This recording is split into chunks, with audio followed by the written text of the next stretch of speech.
Center in Chicago is open. President Obama is the first digital president. We have the ability to digitize all of his presidential records, which we are paying for, and the National Archives is doing that. That's Valerie Jarrett. She's CEO of the Obama Foundation and former senior advisor to President Obama while he was in office. The center is an update on the tradition of former presidents opening a library, in that it isn't a library. In fact, it'll have very few physical archives. Why would we take up space on our campus in the middle of this incredible city with paper when it could be digitized? Instead, the center will house video and interactive displays, a basketball court, community gardens, walking trails, and even a branch of the Chicago Public Library. All blending into the urban fabric, and it's the first presidential center that's located in an urban area. I'm Bloomberg's Justin Milliner on the Black Business Beat. Working as a dedicated Fidelity advisor, I always ask, what's important to you? I'll look at those priorities and goals alongside your full financial picture to build a comprehensive plan designed to help grow and protect your wealth.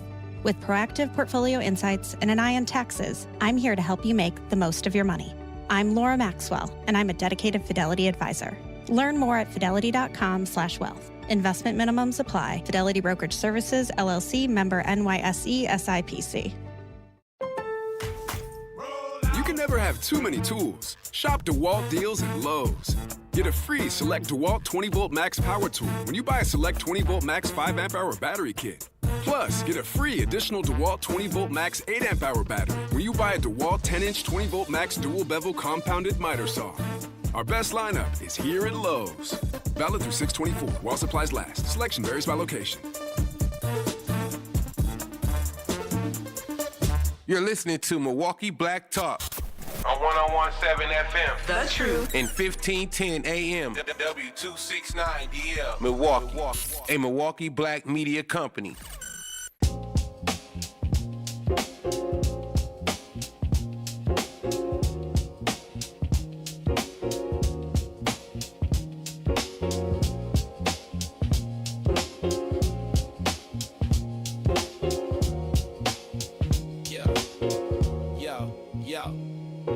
He steps to the mic with a boom, ping, ping. Wisdom sharper than a beast's fierce sting. Words like fireflies that light the night. He turns the dark into blazing bright. Boom, ping, ping, the truth takes wing. Milwaukee's voice, let the city sing. Boom, ping, ping, hear the freedom ring. Sherwin's the king, oh, the airwaves king.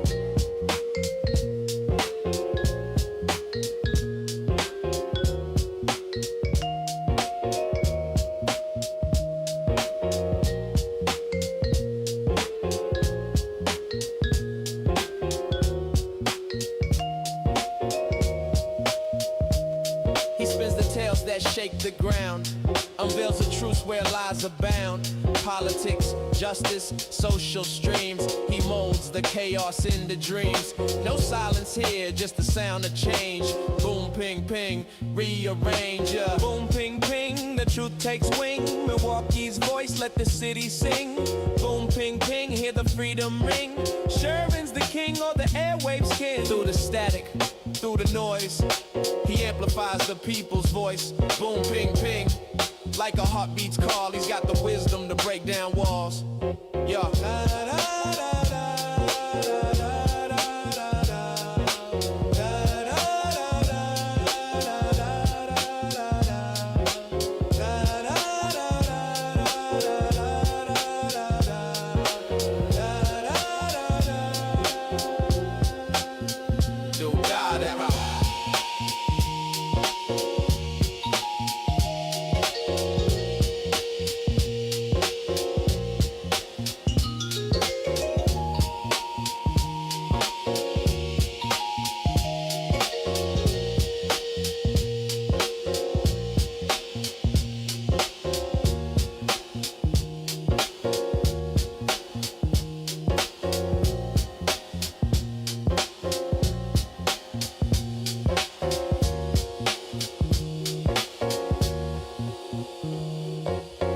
Good morning. Welcome to the program. Today is Wednesday, June 24th, 2026. Let's say I wanted to further marginalize women. women that still face unfair treatment in the workplace and they make less money. They're objectified. There was a piece of legislation, I think it has since died in the U.S. Senate, called the SAVE Act, which would have made it much more difficult for women who have gotten married, changed their names, or gotten divorced and changed their names, because it essentially says, well, you're not a legitimate voter if your name on your birth certificate is different than the name that you currently use. It also could impact people that may have changed their gender. And I can present all of these ways in which women are marginalized and they are disrespected and they're really super fed up. Okay, hear me out on this. And I can have a level of credibility because I can say to these women, maybe I start a Facebook group or I symbol these women some kind of way. I, maybe send letters in the mail. Hey, we're having a community meeting for those of you that are concerned about women's rights and equality and reproductive rights. We're going to meet at this library at 7:00 on a Tuesday. And I would say it was me that was hosting the meeting. And even though these women may not know me, I'm getting them together on issues that they all feel the impacts of. They're all hurt and harmed from these issues. It could be reproductive freedom. It could be mifepristone is no longer available in the mail. A whole bunch of things I could say. Equal pay, sexual harassment and objectification. I could say we're going to talk about how the SAVE Act, if it gets passed maybe in a particular state, maybe in Wisconsin, if Tom Tiffany becomes governor. And I bet you some women would show up because they want to know more about what they can do to fight back. I'm preying on a vulnerability of these women. They're having their reproductive freedoms attacked. Their right to vote is under attack. The SAVE Act would make it more difficult for them to vote, and they'd have to re-register every time they move, every time they change their name. And I could gather a group of women based on these vulnerabilities. And I could be very credible about it because I'm a man. As weird as that may sound, you would think that another woman should be leading such a meeting, but because I'm a man and the patriarchy is a very real thing, and a lot of those women would, in fact, blame the patriarchy, what I could do is I can disguise myself as an ally. I can say I'm all for feminism. I can say I have a wife and a daughter and female cousins, and I've had grandmothers. I am with you in this struggle. And because people that are in vulnerable situations where they feel the walls are closing in on them will listen to someone that is speaking the language of the vulnerabilities that they feel. Even more credible if it's someone who is from the group. As weird as this is, you got to follow me on this. As weird as it is, if men are responsible for a diminished quality of life for women, there's a statistic that I cite all of the time. Like, there's no real numbers or data to it because we don't need them. It's just factual. If you adjust for all other causes of death, strokes and the cancers and the heart attacks and the accidental deaths, sometimes people are changing, like they're putting their air conditioner in their window and it falls on their face and you die from that. Like, people die from all sorts of things, right? If you adjust for all of the other causes of death, drowning, what else? What do people die from? Car accidents, right? Men kill women more than all of those other causes of death. So men very much can be the blame and responsible for the legislation that makes it more difficult for women to exercise their reproductive freedom. So as a man, I could say, you know what, ladies, I totally get it. I understand because I'm a man, but I'm not one of those kind of men. I'm an ally. You got to listen to me because I'm credible, because I'm a man. I know how men think, and the women will be like, yeah, we're going to rally behind you, Sherwin, because you're an ally. I want you to keep that same mode of thinking. What if I hate women? What if I don't want them to have any reproductive rights and any reproductive freedom? What if I don't think that women should be able to vote at all? What if I actually believe in the SAVE Act? What if I think, this is all hypothetical now, I'm trying to prove a point. What if I think that when women are objectified and treated unfairly on the job, that they deserve it because they wore a short skirt to work? And if I say something like, well, I think that women deserve to be paid less because they don't work as hard. I can actually believe all of those things, but I can tell those women the exact opposite and I can be credible. That is how COINTELPRO works.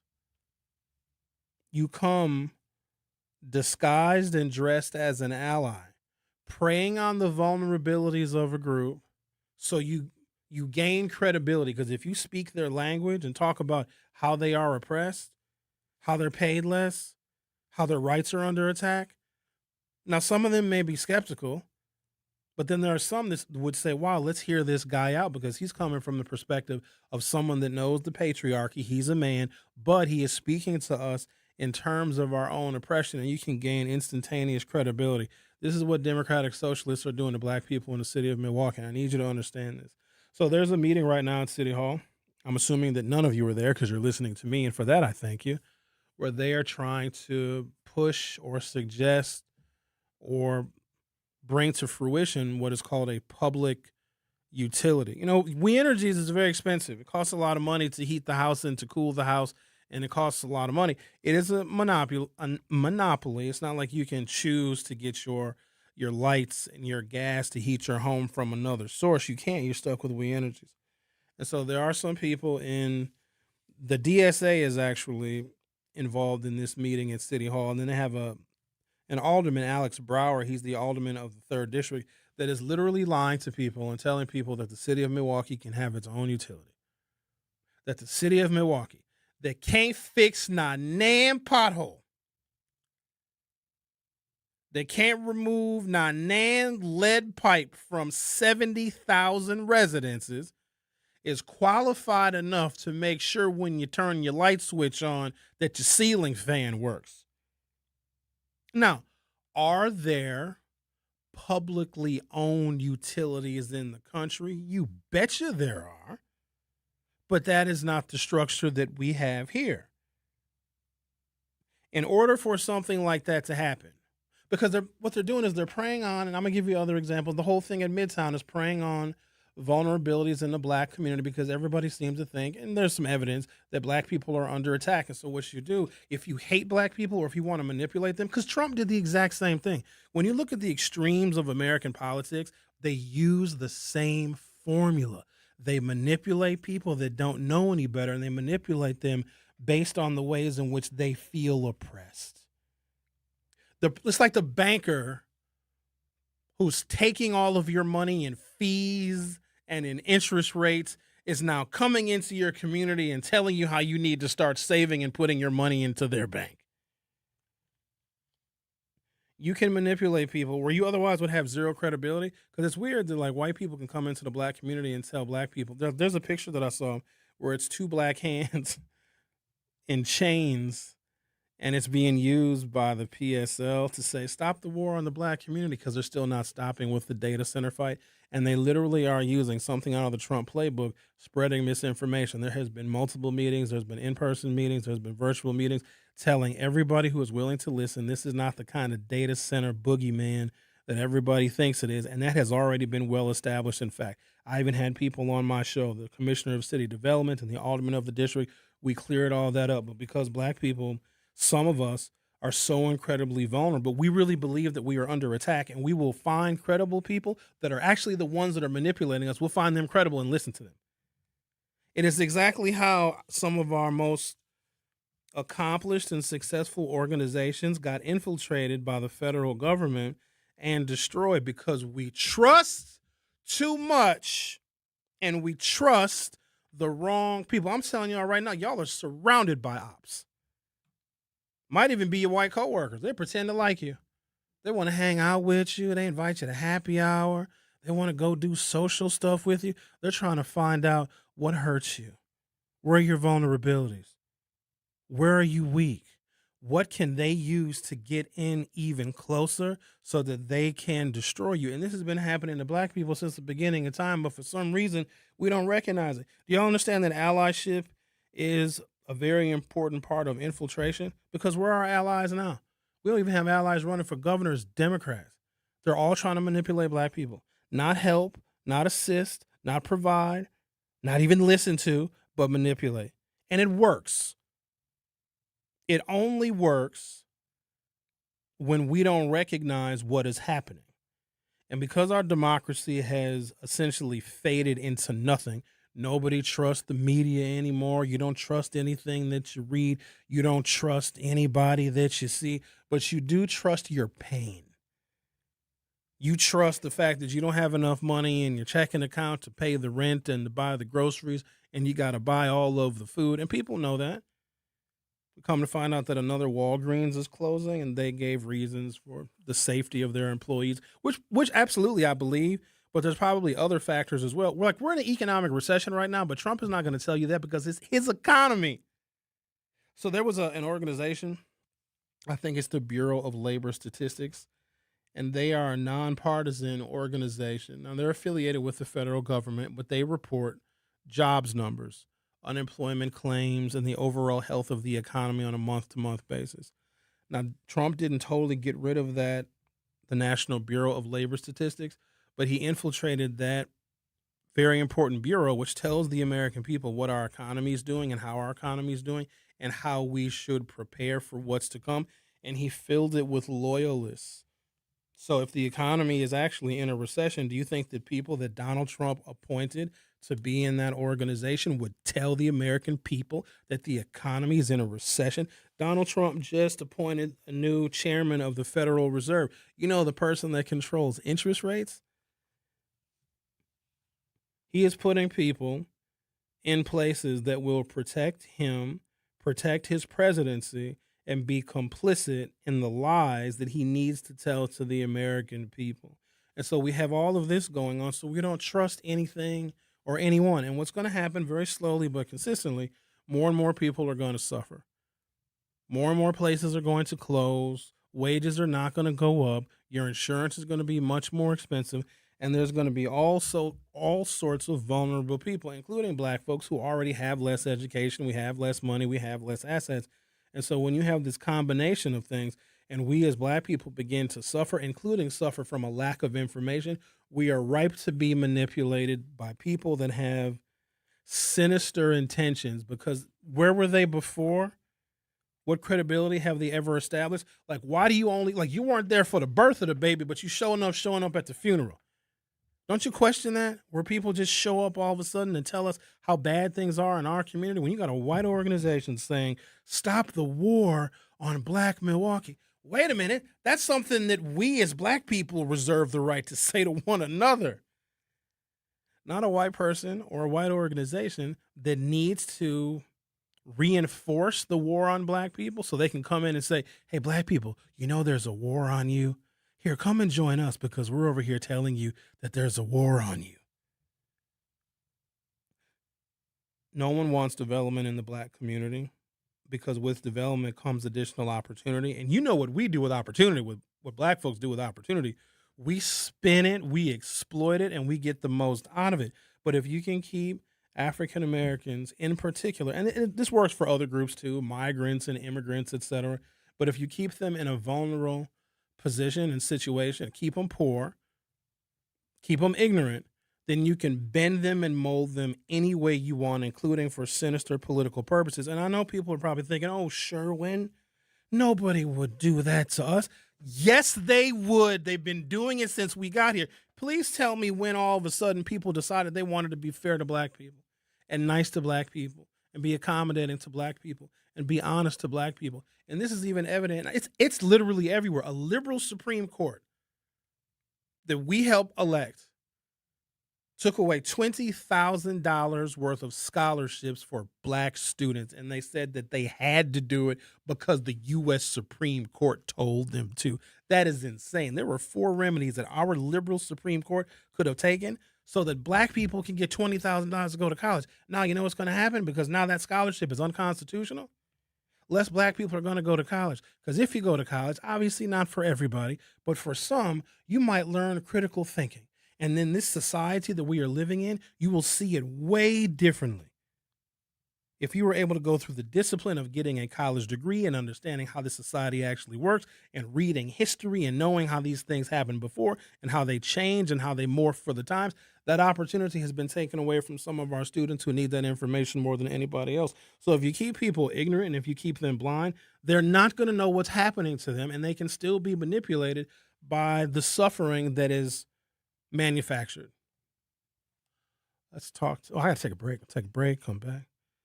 Talk to Al from Sherman Park on the other side, see what he has to say. Also want to talk to you guys about banning cell phones in the classroom. I have some very compelling information that shows beyond the shadow of a doubt that students perform a lot worse when they're on their cell phones and scrolling in the classrooms. And there was a proposal in Green Bay, and it goes into effect essentially this summer. So when the kids come back to school in the fall, there will be this rule will be in effect where all cell phones are going to be banned in classrooms. So we'll talk about that as well. And that's also our YouTube poll. Do you think that cell phones should be banned in K-12 classrooms? What say you? I know you want to text your children during third period math. I know. But if it is impacting their academic success, maybe it's something that we should consider, banning those cell phones. You just get your phone back. You turn your phone on after school. You don't need it during the school day. The Truth with Sherwin Hughes. We'll be right back. Don't touch that dial. The Truth with Sherwin Hughes will be right back on 1017 The Truth, The Truth app, and 1017thetruth.com. The Homer Blow Foundation, Inc., nonprofit 501c3, and our presenting sponsor, Beta Philanthropies, Inc., invites you to the 32nd annual Homer Blow birthday party for the kids on Saturday, June 27th from 2 p.m. to 6 p.m. for kids ages 2 to 13 years old at the Fitzsimmons Boys and Girls Club and Metcalf School, located at 3400 West North Avenue on 34th and North. Admission is absolutely free, and after 32 years, you already know how it goes down. And this year, don't miss the kids' phone party. Shout out to our platinum sponsors, the Office of Early Childhood Initiative, Mighty Small Moments, the Brewers Community Foundation, Spectrum, and West Care, Wisconsin. Our gold sponsors, Maleka Early Learning Center, Liquid, formerly the Oasis, Unite WI, Community Health Primary Care Services, LLC, the Greater Milwaukee Urban League, Eisenberg, Riley, and Zimmerman, and the New Pitts Mortuary. Our silver sponsors, Mr. B's Privilege Lounge and Dog City, along with Running Rebels and Griffin CDL Institute. Limited vendor spaces available. If you'd like to support or make a donation, email homerblowfoundation@gmail.com or call 414-248-4954. This is The Truth with Sherwin Hughes on 1017 The Truth, The Truth app, and 1017thetruth.com.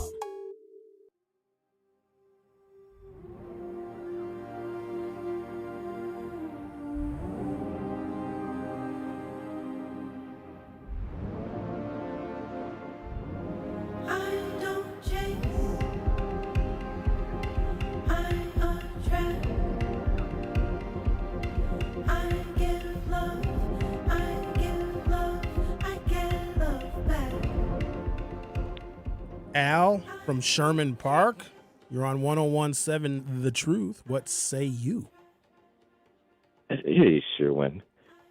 I'm seeing something with the economy here that everywhere I go, it seems they don't have enough workers and they're constantly looking to hire. I went to Advanced Auto Parts last week.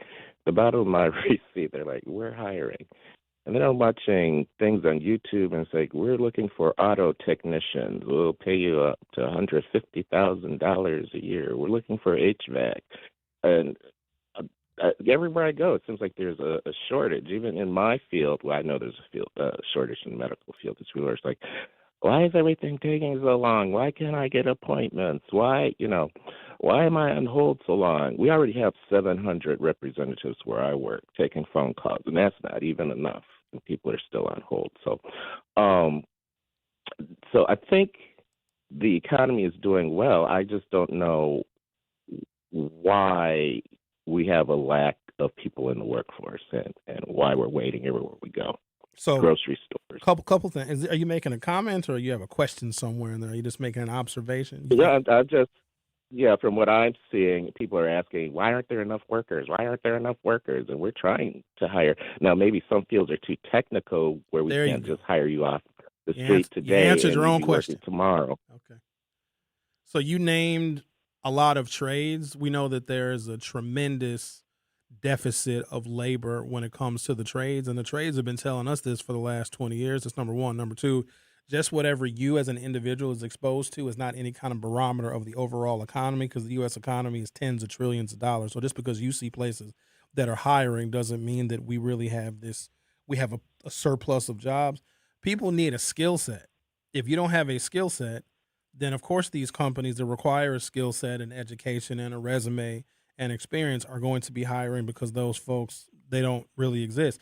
And also depends on the places that you see that are hiring, where are they located? Because some folks may not want to work at those locations at that Advanced Auto Parts. They may not want to go to work there every single day. So there's a whole bunch of factors that I don't want you to ignore. But the economy is actually not doing very well. Interest rates are way too high. 30-year fixed mortgage is way too high. Inflation is still there. The tariffs have not been totally removed. Gas prices have gone up. So the economy is not doing as well as some may think. I got people crying because Uber drivers are canceling on them. They can't get to their doctor's appointments, and they're missing serious appointments too. So there's something going on in the economy. We need to align people towards jobs that they're saying they can't find work. There's plenty of work out there, but do you have the skills and do you want to do them? That's the logical question. Do people have the skills? And, the state Supreme Court just essentially made unconstitutional a scholarship and funding for college that black students take advantage of. In fact, Dora Drake was a recipient of that scholarship, but is now unconstitutional. So to your point, more and more jobs that require more and more jobs that require some kind of training and education, because that's going to be every job in the future. You can't just get a job with a high school diploma and expect to feed yourself and your family. So there's going to be even further deficit of workers to available jobs as we move into the future. And the only answer for it right now, immigration.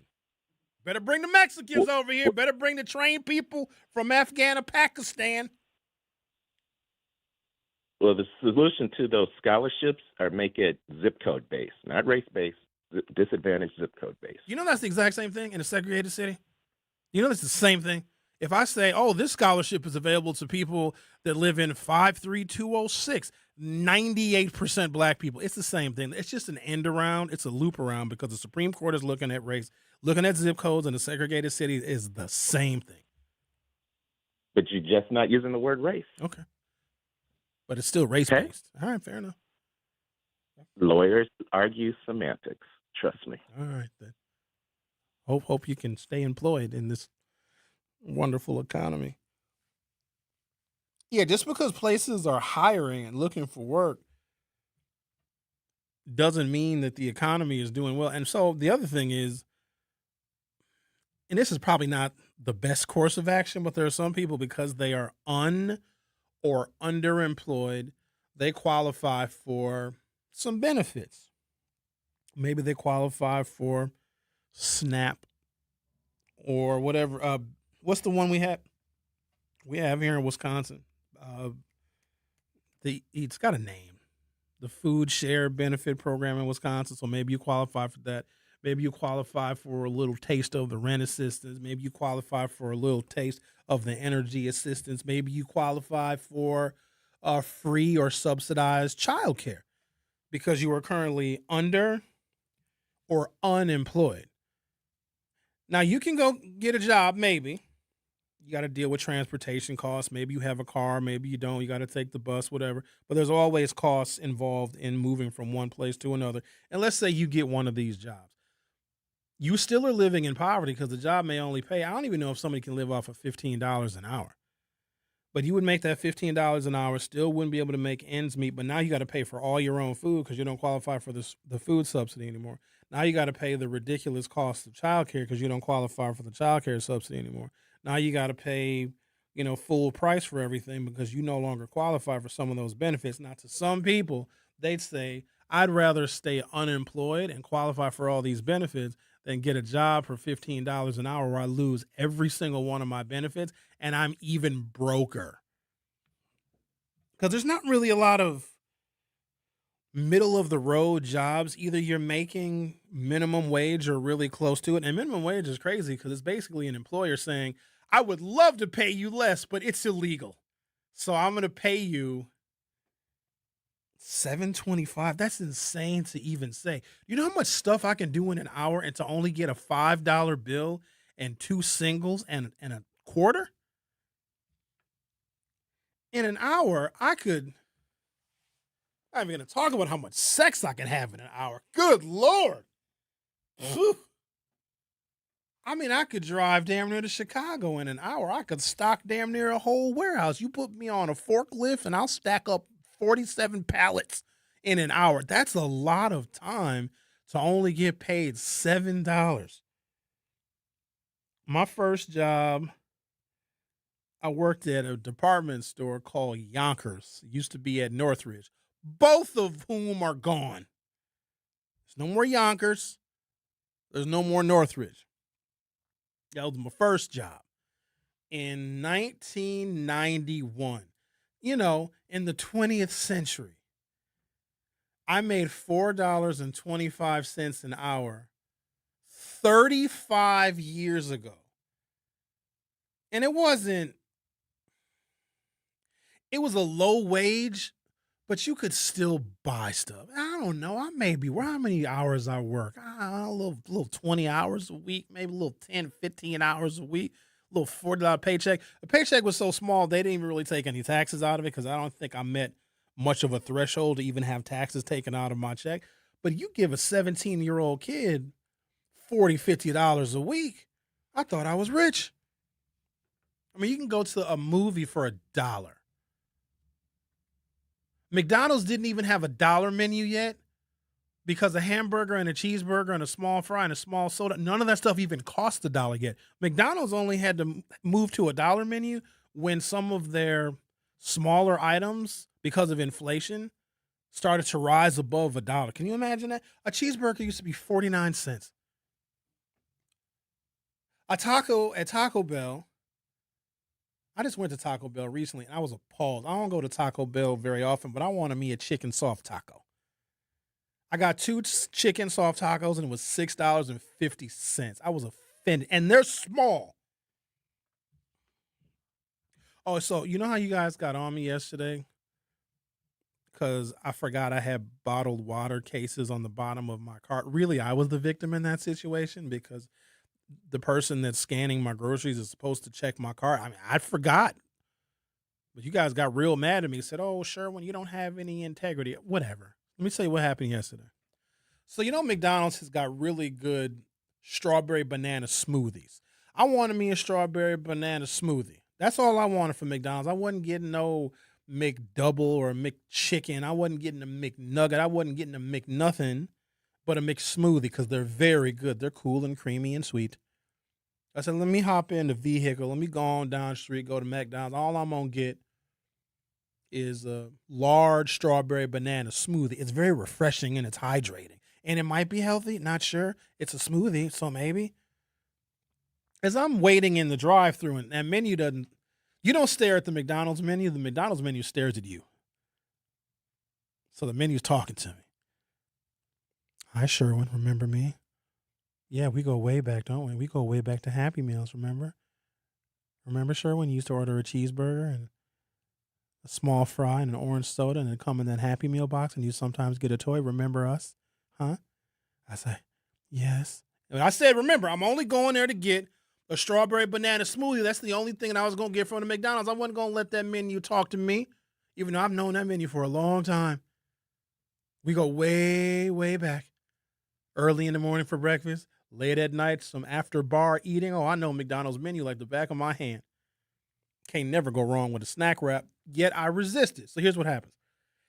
I said, look, let me give me a small fry. I had a McDonald's fry. I'm not even lying, y'all. This is 2026. I have not had McDonald's French fries this calendar year. I said, I'm going to treat myself. I'm going to get me a small fry.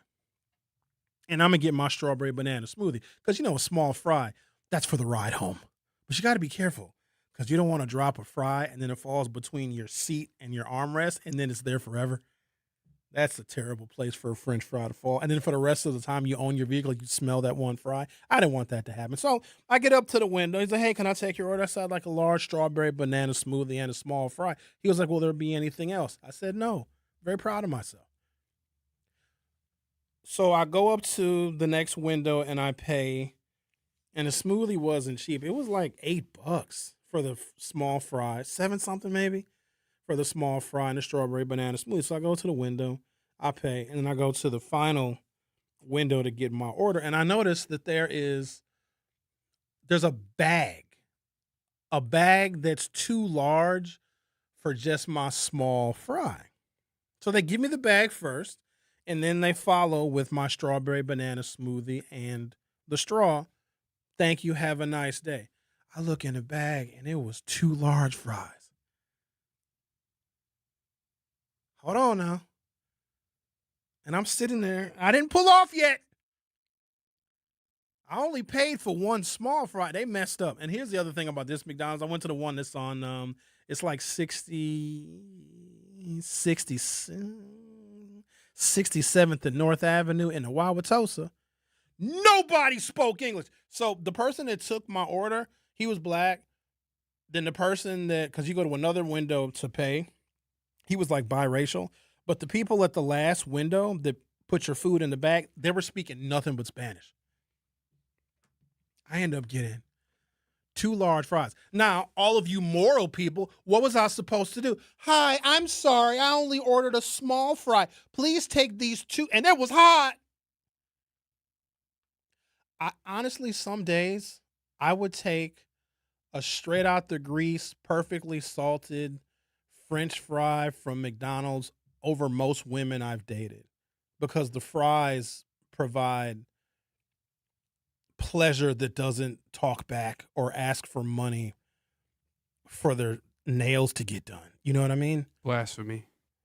So I'm a very simple man. You know what I'm saying? My pleasures are very simple in life. That's a very good way to live. So what was I supposed to do? No. Many people that only speak Spanish in a very hectic McDonald's kitchen area. No, I just ordered a small fry. I ate them both. Supposed to give it back. I got to take a break now. I have a lot I want to talk about on today's show.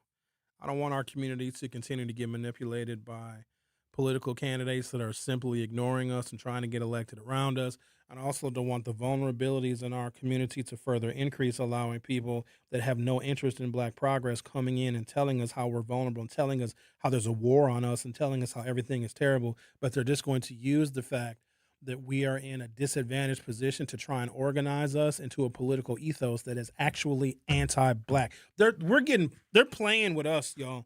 They're playing directly in our faces. And you know what's so sad? I got to argue with my own people about how these folks that have never cared about us, they have never loved us, but they need us for their agenda, like they've always needed black people for their agenda. They're not our friends. Allyship is a disguise. It is a mask. It is COINTELPRO. It is a way in which you can get very close to vulnerable people just so you can manipulate them for your own personal gain. I'm going to take a break, come back, continue our little chit-chat. You're listening to The Truth with Sherwin Hughes on 101.7 FM, where I got 2 large fries. I'll be right back. Don't touch that dial. The Truth with Sherwin Hughes will be right back on 101.7 The Truth, The Truth app, and 101.7thetruth.com. Join the Milton House Museum for an extraordinary celebration of history, heritage, and freedom on September 26th at 7 p.m. at Janesville Performing Arts Center. This special evening features Grammy Award-winning Fisk Jubilee Singers from Nashville, a legendary ensemble having preserved the powerful legacy of African-American spirituals, carrying songs of faith, resilience, and hope to audiences around the world. Opening the evening is the dynamic Kothi Dance Company. Don't miss this unforgettable evening supporting the Milton House Museum. Tickets available at miltonhouse.org. At UW-Milwaukee, students don't have to wait until college to start building their future. Roar Ready lets students K through 12th grade join in hands-on programs across campus. From science and tech to arts, sports, and more, students try new things, meet new people, and build skills that matter. Programs are led by UW-Milwaukee faculty, staff, and current students. And it's easy to register online. Get started today at uwm.edu/roarready. UW-Milwaukee. Roar Ready. Your child's future starts here. Hear that? That's the sound of your life. Perfectly imperfect. Beating in rhythm to the world you've created. But every time you drive after drinking, the music gets drowned out. Your life sounds pretty great. Don't let a buzz ruin it. Buzz driving is drunk driving. Don't drive buzzed. A message from NHTSA and the Ad Council. Don't act like that. Don't wear that. Don't think that. I've heard everything you tell yourself every time you felt different. And I want you to know that you can be vulnerable and powerful. That taking care of your mind is taking care of everyone you love and who loves you. Love your mind. Find mental health resources at loveyourmindtoday.org. Brought to you by the Huntsman Mental Health Institute and the Ad Council. For 75 years, the Muscular Dystrophy Association's voices have thundered through the halls of Congress. For 75 years, we've willed the impossible into existence. For 75 years, the MDA community has pushed the science, shifted the narrative, and established the field of neuromuscular medicine. And until that day when this is all a thing of the past, you couldn't stop us if you tried. Join us and celebrate 75 years of breakthroughs at MDA75.org.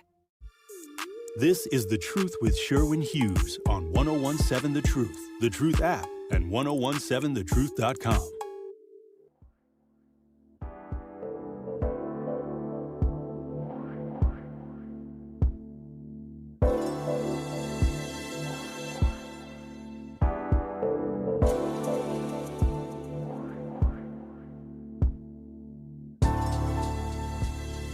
No, I stand corrected here. Apparently the district does ban electronic devices and cell phones, but there's exceptions. So it's not like a universal ban. It's pretty strict, actually. It's more strict than I thought it would be, but there's always like loopholes. Like a parent can say, hey, my child needs their phone on, or if a child has got like certain medical conditions. So there are some loopholes, and if there is a loophole, then obviously they can be exploited. From the MPS website, they have a whole page. Student use of electronics and computer technology. And I'm going to read it to you because most parents probably will not. It's pretty strict. It says, while on premises controlled by MPS, students are not allowed to activate, use, or display electronic communication devices, including, but not limited to, mobile phones, tablets, portable music players, or any devices capable of accessing social media. Violation of this rule will result in discipline according to Administrative Policy 8.51. Now, when they say discipline, maybe they confiscate your phone. The teacher always has that drawer of stuff, where they confiscate stuff from the kids. If you look in that drawer, you're probably going to find Chinese throwing stars, butterfly knives, a couple of shotguns, some pistols, some ammo, a bulletproof vest, and probably a couple of cell phones, and then like a yo-yo, because, teachers be confiscating stuff sometimes. And so I'm thinking that it's going to be mild discipline if a child gets caught using their cell phone. If the devices are activated, used, or displayed in violation of Policy 8.51, you ready for this? If a student activates, uses, or displays communication devices to endanger the physical safety or mental well-being of others, the student will be recommended to be expelled. In the event that communication devices are brought to school, the school and the school district will not be financially responsible for lost, damage, or stolen items. So they can just take your phone and then not give it back and not be responsible for it. That's crazy. So if I check the YouTube poll, just want to see where you guys are at. Should cell phones be banned in K-12 classrooms? 80% of you say yes. 20% of you say no. I know that I could use my academic experience as some kind of indicator, but that's not fair because the technology that we have in our hands right now, it didn't exist when I was in school. Because if you could have your cell phone in school and you had access to Chat GPT and Claude and Gemini and Grok and Google and all of the things, you could just cheat. You could just look stuff up. You wouldn't even have to learn anything. Curly Q says the one on Blue Mound blasts Latino music like it's a taqueria. It's a good time in that McDonald's. Isn't that crazy? Like, that's not. There's also, and maybe this one is a little more fitting. There's a Qdoba that's in the Tosa Village, like 76th and State, just north of 76th and State. It's a Qdoba over there. It's a poke joint. You know the poke where they put the rice and the sushi in a bowl and then put a bunch of vegetables and stuff in. It's a poke joint. It's a Qdoba, and it's a Starbucks. I don't think you get more suburban than that. Oh, and there's a Baskin Robbins 31 flavor. So it's a little like strip mall. It's real small, though. Baskin Robbins, a little poke place. I think it's called Aloha Poke. And then you got a Starbucks over there, and then you have a Qdoba. I have never had a more messed up order in my entire life. And I actually complained about that Qdoba on this radio show. And then the county executive heard that radio show. This was probably, 6 months ago. And he was like, sure, when I went to that exact same Qdoba and they messed my order up too. And no one in there spoke English. No one. The only English that they knew was the menu. Now, obviously, I can't say nothing about that because I clearly don't work at Qdoba, nor would I want to. So if there are people that really need that job, and this is the examples that we give, because some Americans think they're too good to work at Qdoba. You're not too good to work at Qdoba. Listen here, if you know how to eat, you should know how to work at a place that serves and makes food. Ain't nothing wrong with that. Like y'all over here, too good to work at McDonald's. You might learn a lot of customer service skills. McDonald's is probably a very good place to work. You learn how to, deal with high-stress situations. You learn how to be productive and meet productivity numbers because that lunch rush, that'll get your mind right. Knowing how to operate in high-pressure situations and also getting along with your fellow McDonald's teammates and colleagues. And you have to, of course, be on time, and you got to be professional and courteous, and you have to greet the McDonald's customers with a smile. Doesn't it make your food taste better when you order your McDonald's and they're like, hi, I love your hat, sir. May I take your order? It is my pleasure to take your order. Hey, do you mind if I give you a hug? Those be those suburban McDonald's. Go to McDonald's on 9th and North Avenue and see if you can get a hug. Or better yet, the Popeyes of your choosing. They are angry. This is consistent. This is science. You can look it up and Google it. It's in the Encyclopedia Britannica.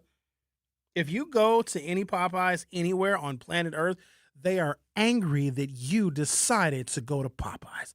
They're very mad at you, and they don't have anything. Welcome to Popeyes. Hi, can I get it? No. Only thing we have is coleslaw, but we ran out of slaw. We only got the coal.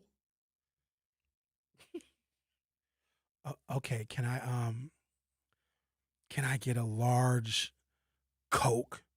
We don't got no cups. Hold your hands out. Oh, just open your mouth.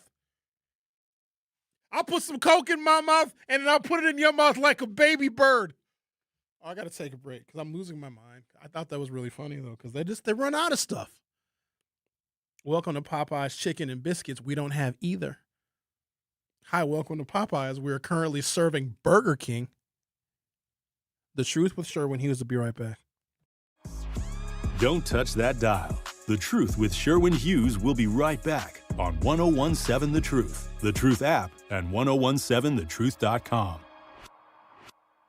In Milwaukee County, equity means making sure everyone has a real chance to thrive. That's why the Milwaukee County Office of Equity works to help remove barriers, strengthen community connections, and support fair access to opportunities across Milwaukee County. Want to learn what they do, explore resources, or find ways to get involved?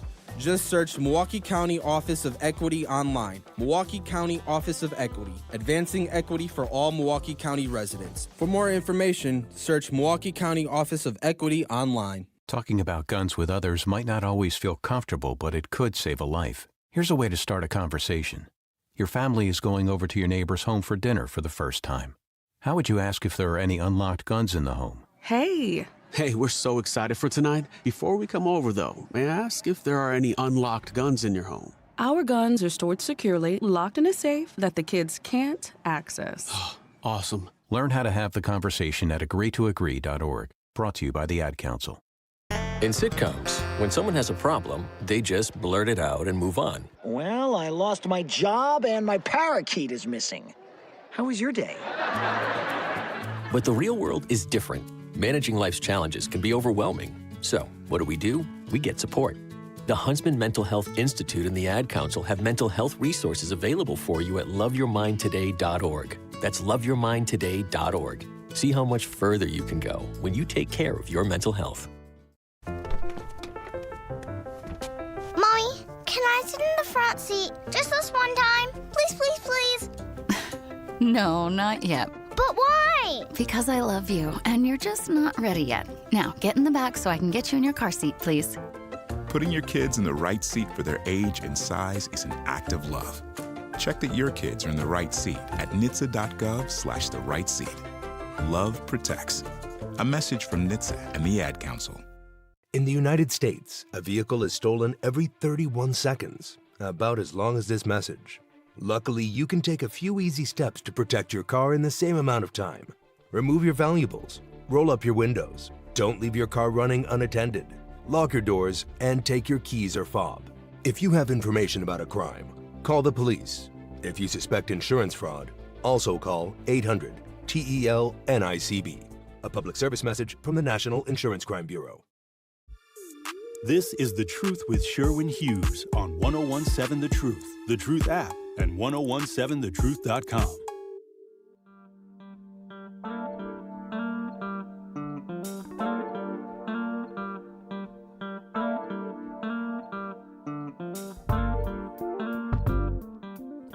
Go to youtube.com or open up your YouTube app from your smartphone or other mobile device, search 1017 The Truth and hit subscribe. You'll be able to view the live in-studio camera of our streams all day long. We have programming from 7 a.m. until 7 p.m. You'll also be able to participate in the YouTube chat. I'd like to call your attention to a question from one of our frequent callers and listeners. Her name is Linda. You may know her as Whiskey Lips. She says, great question, Linda, and I'm glad that you brought it up because it's a very teachable moment. She says, how will black people prove racism going forward in a system that is blind to its racism? Disgusting BS. Perfect. Why are we proving racism when we know it exists and they created it? How about this, Linda? How about you prove sexism to a man? I'm a man. Just for the record, you don't have to prove it because I help create and support it as a man. So the fact that we still think that the white people don't know what racism is, yes, they do.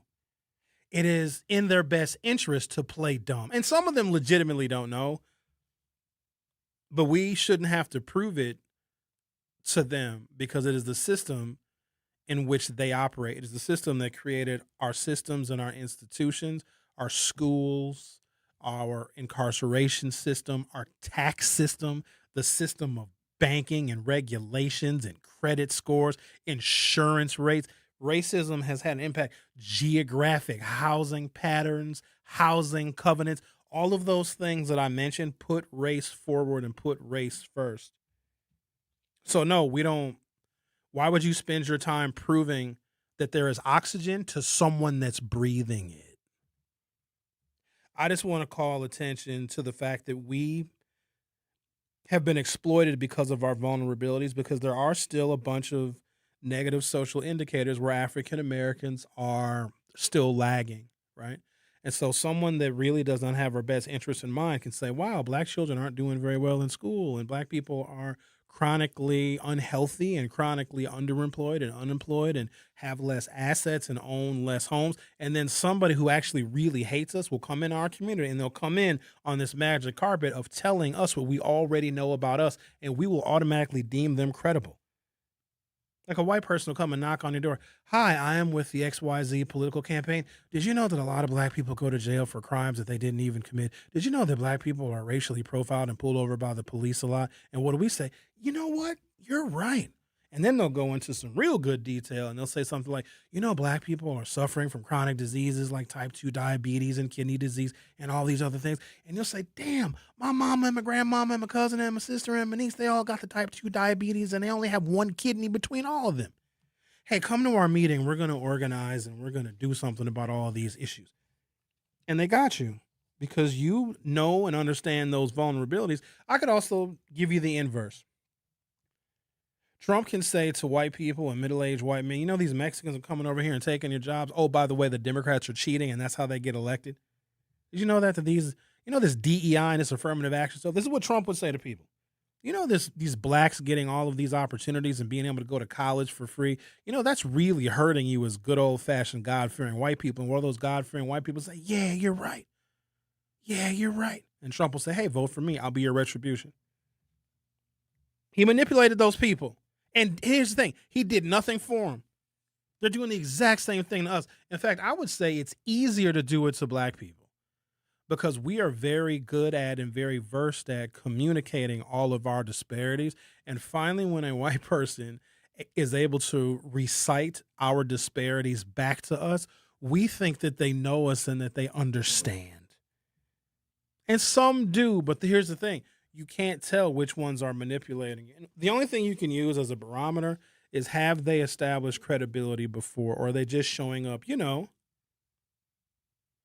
at election time? Don't we always complain, ladies and gentlemen, that they ignore us in between the elections, and then when the election season is coming, that's when we get all sorts of attention? And it's not just, hey, we want to register more black voters, or we want to engage you, or we want to find out what your issues are so we can create a platform that will help remedy some of your problems. It's never that. It's, hey, black people, everything is wrong with your community.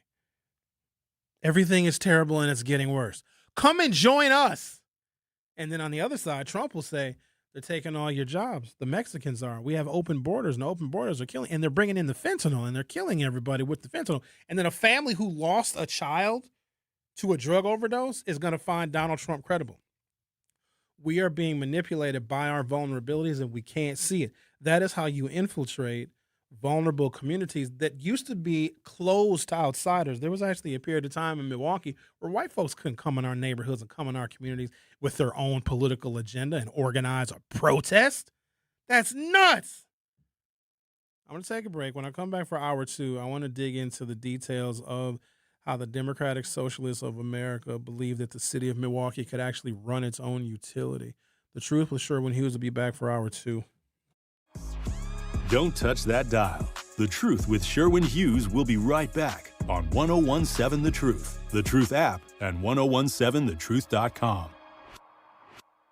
Make your home and family safer by properly getting rid of nasty chemicals and fire hazards. MMSD's Home Hazmat program offers 3 drop-off centers that are open all year long. It's fast and easy. You don't even have to get out of your car. And it's free to visit a drop-off. Lithium-ion batteries, old gas, propane tanks, they take all of that and more. For a list of things you can and cannot bring, locations and hours, go to MMSD.com. Milwaukee County residents only. No businesses. At Milwaukee College Prep, we believe brilliance lives in every child. Here, students are challenged, supported, and celebrated every single day. With small class sizes, dedicated teachers, and a proven track record of academic excellence, MCP is helping Milwaukee kids reach their fullest potential. Enrollment is still open for grades K-3 through 8. Apply today. Give your child a school where they'll thrive. Visit mkuprep.com or call today. Milwaukee College Prep, brilliance lives here.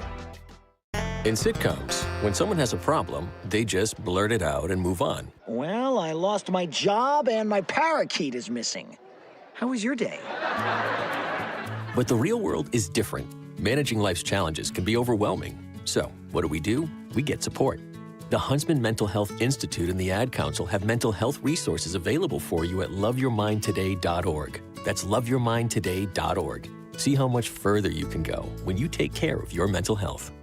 We asked parents who adopted teens to share their journey.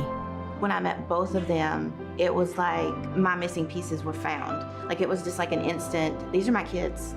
If you're considering adopting a teen, just do it. Kids need families. I don't care the age, everybody deserves a family.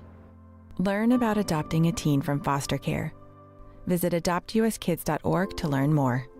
A message brought to you by Adopt US Kids, the U.S. Department of Health and Human Services, and the Ad Council. I always had to be so good, no one could ignore me. Carve my path with data and drive. But some people only see who I am on paper. The paper ceiling, the limitations from degree screens to stereotypes that are holding back over 70 million stars. Workers skilled through alternative routes, rather than a bachelor's degree. It's time for skills to speak for themselves. Find resources for breaking through barriers at tearthepaperceiling.org. Brought to you by Opportunity at Work and the Ad Council.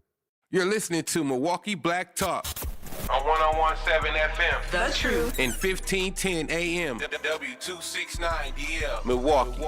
A Milwaukee Black media company.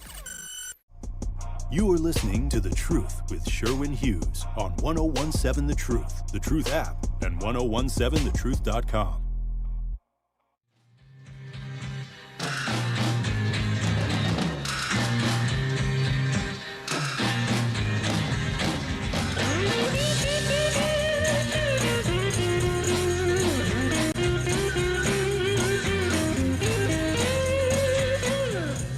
Welcome to Hour 2 of The Truth with Sherwin Hughes. Cole says the Popeyes in Texas is a whole different experience than it is here in the Midwest. Yeah, they got more guns in Texas. I dare you to mess up a Texans Popeyes order. Excuse me, boy. I ordered a 2-piece and a biscuit. Where's my second piece? Oh, coming right up, sir. Thank you. Maybe that has something to do with it. Let me be clear, ladies and gentlemen, because I don't want to come across as too pessimistic.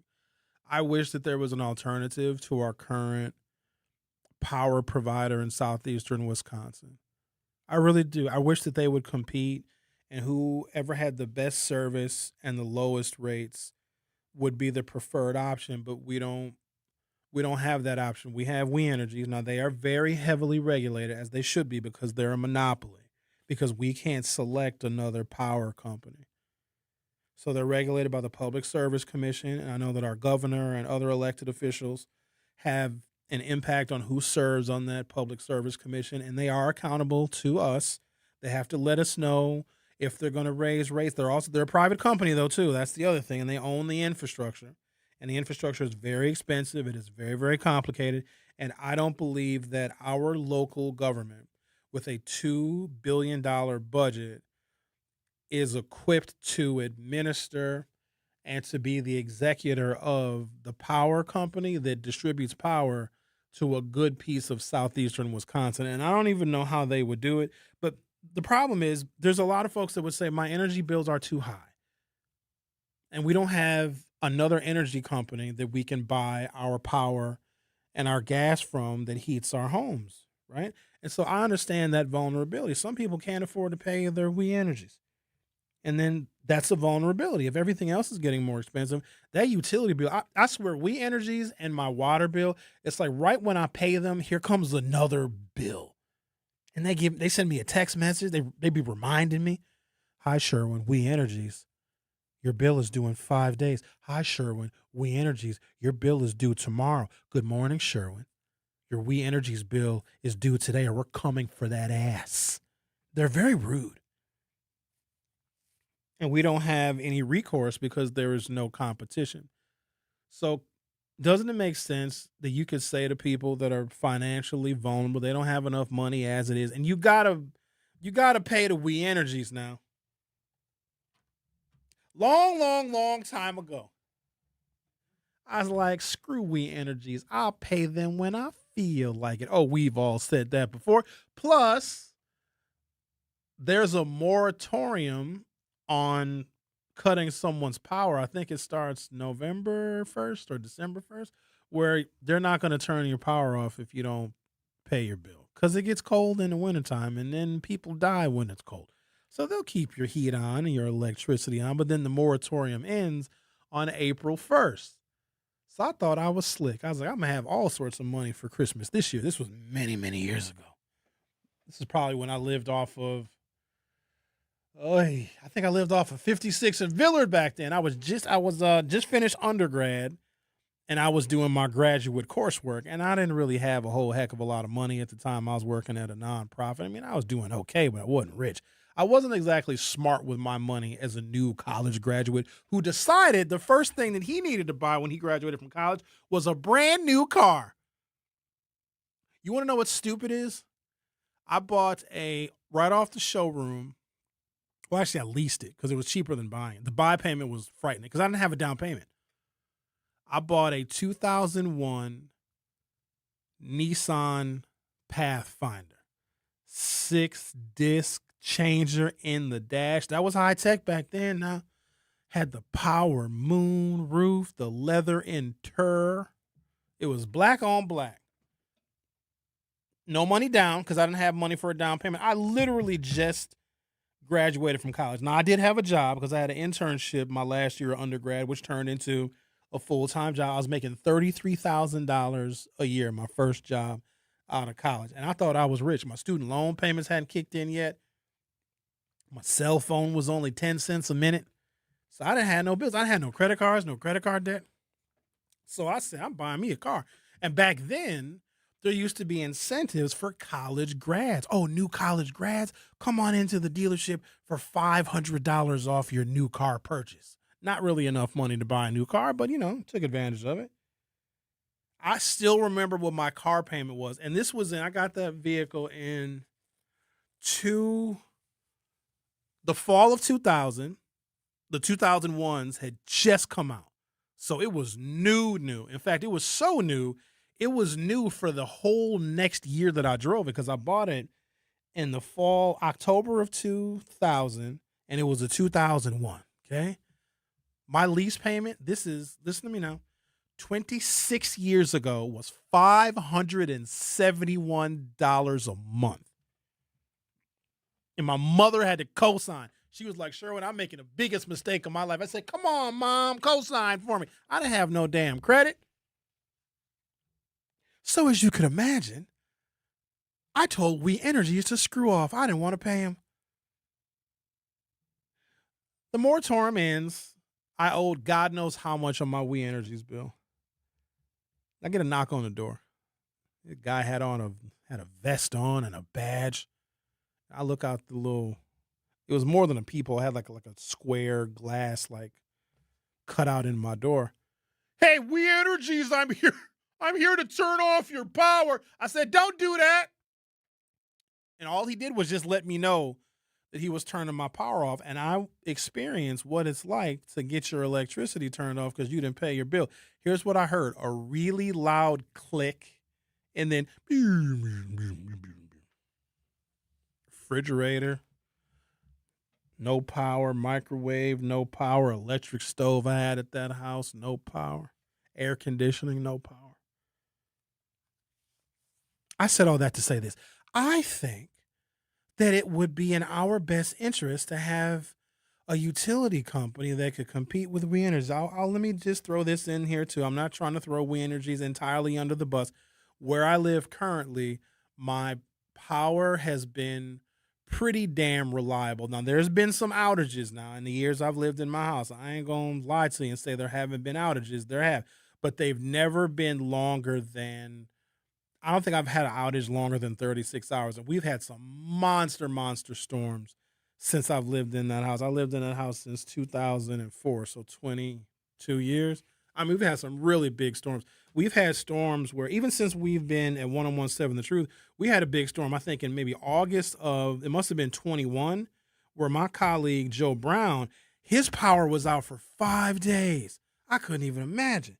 I was very, very lucky that my power was maybe out for a day. It's inconvenient no matter what, but I've been, I guess, blessed to have pretty reliable power from We Energies. But at the same time, it is very expensive. Now, I'm in a fortunate position because I can pay my We Energies bill. It's just annoying. But for some people, they can't pay it. And so that creates a vulnerability, especially if you're working a job. You might be working full time. You don't qualify for energy assistance, but you're still having trouble making ends meet. That's a very real situation. So because of that vulnerability, an organization will come in. Y'all gonna think that I hate the socialists. Xavier, I know. Hold on. I know. It's just some of their policies are unrealistic, and I represent a cohort of people in this city that don't have time for unrealistic policies. Now, if everybody was a Democratic Socialist, and if they had the votes on the council, if they had the votes on the county board, if they had the votes in the Wisconsin State Assembly and the state Senate, well, then it would make a lot of sense because their ideas could actually come into fruition. But I can't just talk about policy and politics with a political party that has a hope and a prayer. And they're making some gains in other parts of the country, but also those situations are very different. I don't know if black people in the city of Milwaukee can just wait until we have a fully Democratic Socialist Wisconsin state legislature in, 75 years. X, can I ask you a question? Sure. If somebody came up to you, and let's assume that somebody was, a nice person. You don't know them, but they're a nice person. And they said, hey, Xavier, and you said, hey, nice person. And look you dead in your face and said, hey, Xavier, how many genders are there? What would you say? How many genders are there? Yeah. I don't know. Okay. Don't even need to go any further than that. All right. Why is that a trick question? No. There's two sexes. Two sexes, but you're not sure. Well, yeah, gender is just a fluid thing. Okay. I've heard that before. Yeah. But that response is why a large cohort of voters don't support Democratic Socialists. That's pretty dumb. I think everybody has got a bunch of opinions that may not be agreed upon by other people, but I think it's very simple. I saw a post and the Diaper Mission is a very important organization. I'm just giving examples here. You guys can form your own conclusions. Where there was a lot of money raised and a lot of diapers were donated to the Diaper Mission to help out new moms and families.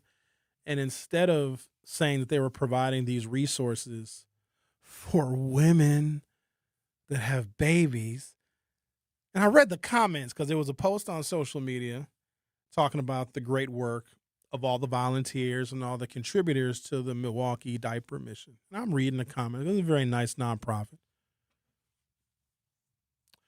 We collected however many thousands of diapers. They're going to go to, menstruating persons. And obviously in the post, there were a number of people that were like, hey, wait, what? And it was women that were saying, that's exclusionary. We are women. We had babies. I'm not a menstruating person. Menstruating is something that I do as an extension of my biology as a woman, but don't refer to me by my monthly cycle. She was like, call me a woman. And then somebody from the Diaper Mission says, not all women menstruate, and not all people that don't menstruate are men. Hang on, let me get it right. Not all women menstruate, and not all men don't menstruate. And it was like a 200 comment string. I wanted to chime in so bad. You know how they say black men are responsible for Donald Trump's reelection? So I think that's scapegoating black people, because if you can find a legitimate reason to hate black people and hate black men, then say it's our responsibility for voting for Donald Trump, not looking at the fact that white women voted for him again in very, very high numbers. Donald Trump wins white women. So you look at black men, like, oh, black men voted for Trump. You know what the Trump administration did? We found this out very late in the campaign because it didn't make any sense. They did a $30 million ad buy across a number of states, including battleground states, that were specifically targeted at African-American men, basically asking the transgender question: do you want a transgender girl playing against your child in sports? And they really hammered on it. So they did target African-American men with the whole trans thing. And then Kamala Harris had said some things that were decidedly pro-trans. And I think it peeled off just enough supporters to where she did not win. And I think the same thing is happening again. There's such a small percentage of any community or any population, but to promote something that is extremely unique and, dare I say, rare, and put it front and center in your political agenda when we still have disparities that are measured by race is something that a fraction of voters just don't go for. And so I asked my producer, who is a proud Democratic socialist, the gender question, and I think how he answered it, whether we agree or disagree. And the other thing is, like, there's people that have opinions that I fundamentally disagree with, but I just have to accept the fact that that's how they feel. Now, I can shout them down and I can call them stupid, and oftentimes I do, but I know that I'm not going to change their mind, and they're going to make a political decision based upon their understanding of that particular subject matter. And I think when it comes to that issue, because I don't think there should be any kind of ambiguity or blurred lines between who can have a baby and who can't, because there are some people that identify as men. This is the part that it takes some getting used to, because I saw a photograph of a couple, and it was a man, it was a transgender man that had a full beard but was 9 months pregnant. And I'm not judging. I think you're making the fringes way bigger than it actually is. Me, I'm not really concerned about transgender and all that stuff like that. I'm more worried about the working class citizens and stuff like that. I don't think people are Democratic socialists are sitting there worried about transgender people 24/7. Yeah, they are, because they put it on their platform and say nothing about black people. That's the exact point I'm trying to make. And because they don't really have any policy issues to stand on in the black community, they take the misery that is happening in the black community and they organize on that, just like Donald Trump did from the right. And I know that you have your opinions, and I'm not trying to get into it with you with your opinions, but to some people, and people are going to wonder, like, how do the Democrats keep losing? I'm telling you how. When we wake up in November on that Wednesday and Tom Tiffany just happens to be the governor, first thing they're going to do is going to blame black people. I'm already prepping for that. They're going to blame black people, but here, let me tell you why I'm prepping for that, because they're not outreaching and being inclusive of the African American community on the issues that we have put front and center while the election is going on. You have a referendum on the ballot that's going to make unconstitutional DEI. They're saying nothing about that. You're losing votes as we speak, okay? You even have black candidates that are running for governor, and they're too afraid to bring up the fact that even opportunities that they got to put them in a position to where they can even be Democratic gubernatorial candidates, all of those opportunities are going to go away permanently in the state of Wisconsin, okay? Meaning their children are going to have less opportunity than they are, and they're running for governor right now. And our liberal Supreme Court, I'm more burned up about that than anything else, because I interviewed each and every one of those liberal candidates. And they talk to y'all and encourage you all to vote for them because the courts are a place in which marginalized people can get some redress. And what did they do? The 5 liberals that we all voted for. I told you, like 760,000 minorities in the state of Wisconsin contributed their votes to these liberal candidates. And those same almost 800,000 people have now lost a scholarship. They declared it unconstitutional, a minority scholarship, when in University of Wisconsin colleges and universities, they have denied minorities because of their racial status. And so because you have a narrowly tailored scholarship, and here's the thing, why are white folks mad when black people that were not allowed in colleges and universities are able to get scholarships that allow us to go to colleges and universities? The same reason why Democratic socialists want to take away the school choice program. They are for white people. Which is fine. White people need stuff too, apparently, but don't lie to my community so you can get more votes for your agenda that will name queer rights before you say anything about black people's voting rights and our lack of health care, et cetera, et cetera.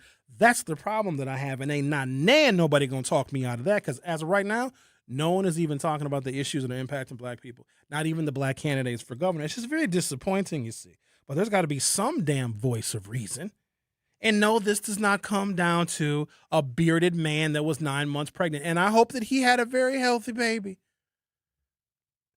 It's just to prioritize something that is so exceedingly rare when there are people that are probably going to get shot tonight in the city of Milwaukee because of the resources that were taken through the Trump administration and through DOGE that are leading to more deaths in the black community. And for some people that want our votes, that's not even worthy of mentioning because they might scare some white people.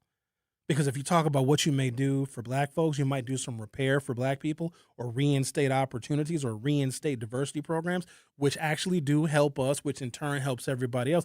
Just by mentioning those very real facts that have tangible negative results, okay? Just by mentioning that, some white people way up north might say, well, I don't want to vote for that candidate because they're talking about doing stuff for the blacks. I'm upset that more people aren't upset, because it's going to further create more vulnerabilities in the black community, and it's easy for us to continue to get duped. The more we are hurting and the more we are suffering, and the more it seems like there is no way out to our problems, the more vulnerable we become and the more ripe we are for manipulation by anybody, including the Republicans, because the Republicans do it too. Let me tell you their manipulation tactic, then I got to take me a little commercial break. I'm a little long-winded today. They'll say, look at all the crime in your city. We'll say, yeah, crime. And they'll say, look at all of the lack of opportunity. Look at your families. Your families are all broken. We'll say, yeah, broken.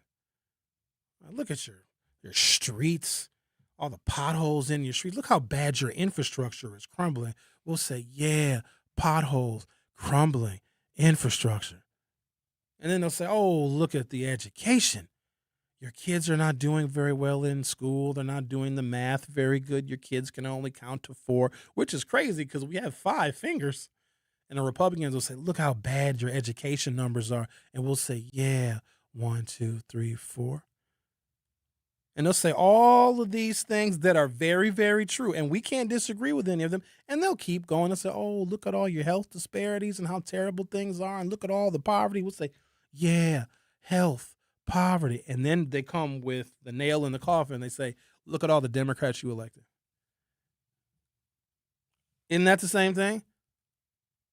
They're looking at all of the ways in which we are hurting, we are oppressed, we are vulnerable, sometimes through our fault, sometimes through the fault of institutional structural racism, but they'll name all of the things in which black people see and feel every day, and they'll say, yeah, it's the Democrats you continue to vote for. And those that don't have a profound understanding of the interplay and intersectionality of race and politics would simply believe that Republican. Now, does it make black people go and vote for the Republican? No. But will that black person be less likely to re-register to vote if they have moved? Yes. And that's the point. So the more vulnerabilities that we have, the more our voter participation gets diminished. And we get to a point where black people are less than 3%, less than 4% of the overall electorate in Wisconsin, then you don't have to listen to our issues at all, further increasing our vulnerability, and then further being able to manipulate black people that don't really have a lot of common sense when it comes to politics. And that's when you can say stuff like, no, queer rights are more important than everybody else's rights. Because what are black people really going to do? What are we going to do? I think we're all protested out. We're not protesting anything anymore. Cops are still shooting people, and we're just scrolling right past it. I just want to put you guys up on game. That's what I'm here to do, because nobody else is doing it. The Truth with Sherwin Hughes on 101.7 FM. We'll be right back. The Truth with Sherwin Hughes returns after this on 101.7 The Truth app, and 1017thetruth.com. Not completing high school is more of a social thing than it was an academic thing. Even though all these years have passed, I still had that longing to have my diploma. At age 30, Carissa finished her high school diploma. If you're even considering getting your high school diploma, you can do it. No one gets a diploma alone. If you're thinking of finishing your high school diploma, you have help. Find free adult education classes near you at finishyourdiploma.org. That's finishyourdiploma.org. Brought to you by the Dollar General Literacy Foundation and the Ad Council. Hear that? That's the sound of your life. Perfectly imperfect. Beating in rhythm to the world you've created. But every time you drive after drinking, the music gets drowned out. Your life sounds pretty great. Don't let a buzz ruin it. Buzz driving is drunk driving. Don't drive buzzed. A message from NHTSA and the Ad Council. Doctors Without Borders is delivering life-saving medical care where it's needed most in communities around the world. From bandaging war-wounded patients in Sudan to providing clean drinking water in Haiti, we're in more than 70 countries worldwide, bringing patients from sick to recovering, from emergency to aid, from crisis to care. This life-saving care is made possible by a global movement of supporters like you. Thank you.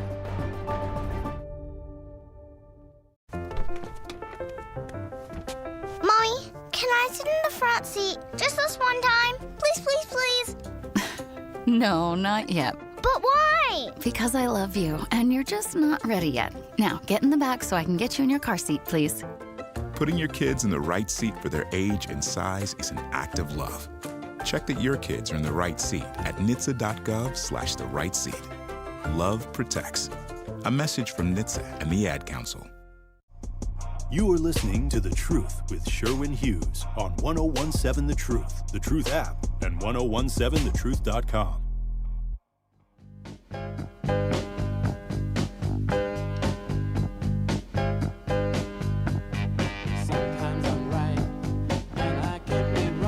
Sometimes I'm right.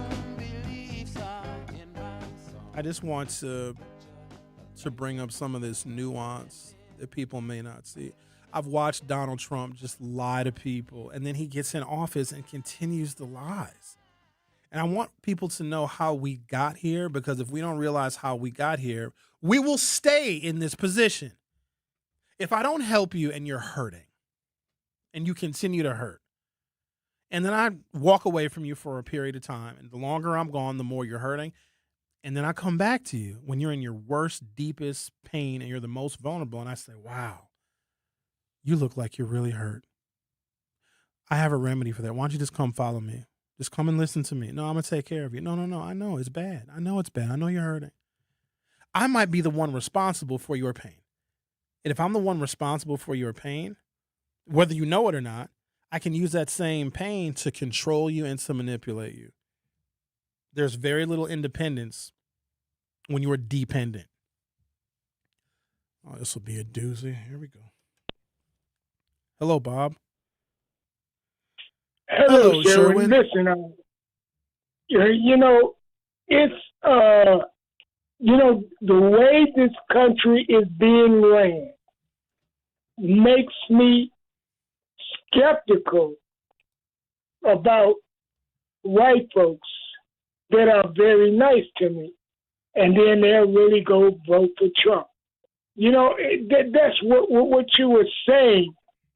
That's the only thing I'm skeptical of the white folks I deal with now, because right now, it's no way no president would even have gotten authority to run for president after you got convicted of all them charges. He wouldn't even, and I don't even think Bush would have did.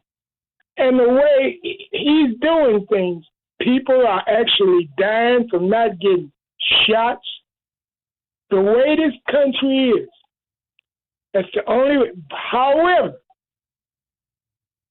it's his behind on the 3rd of November. It's too bad it's not before. That's what makes me skeptical.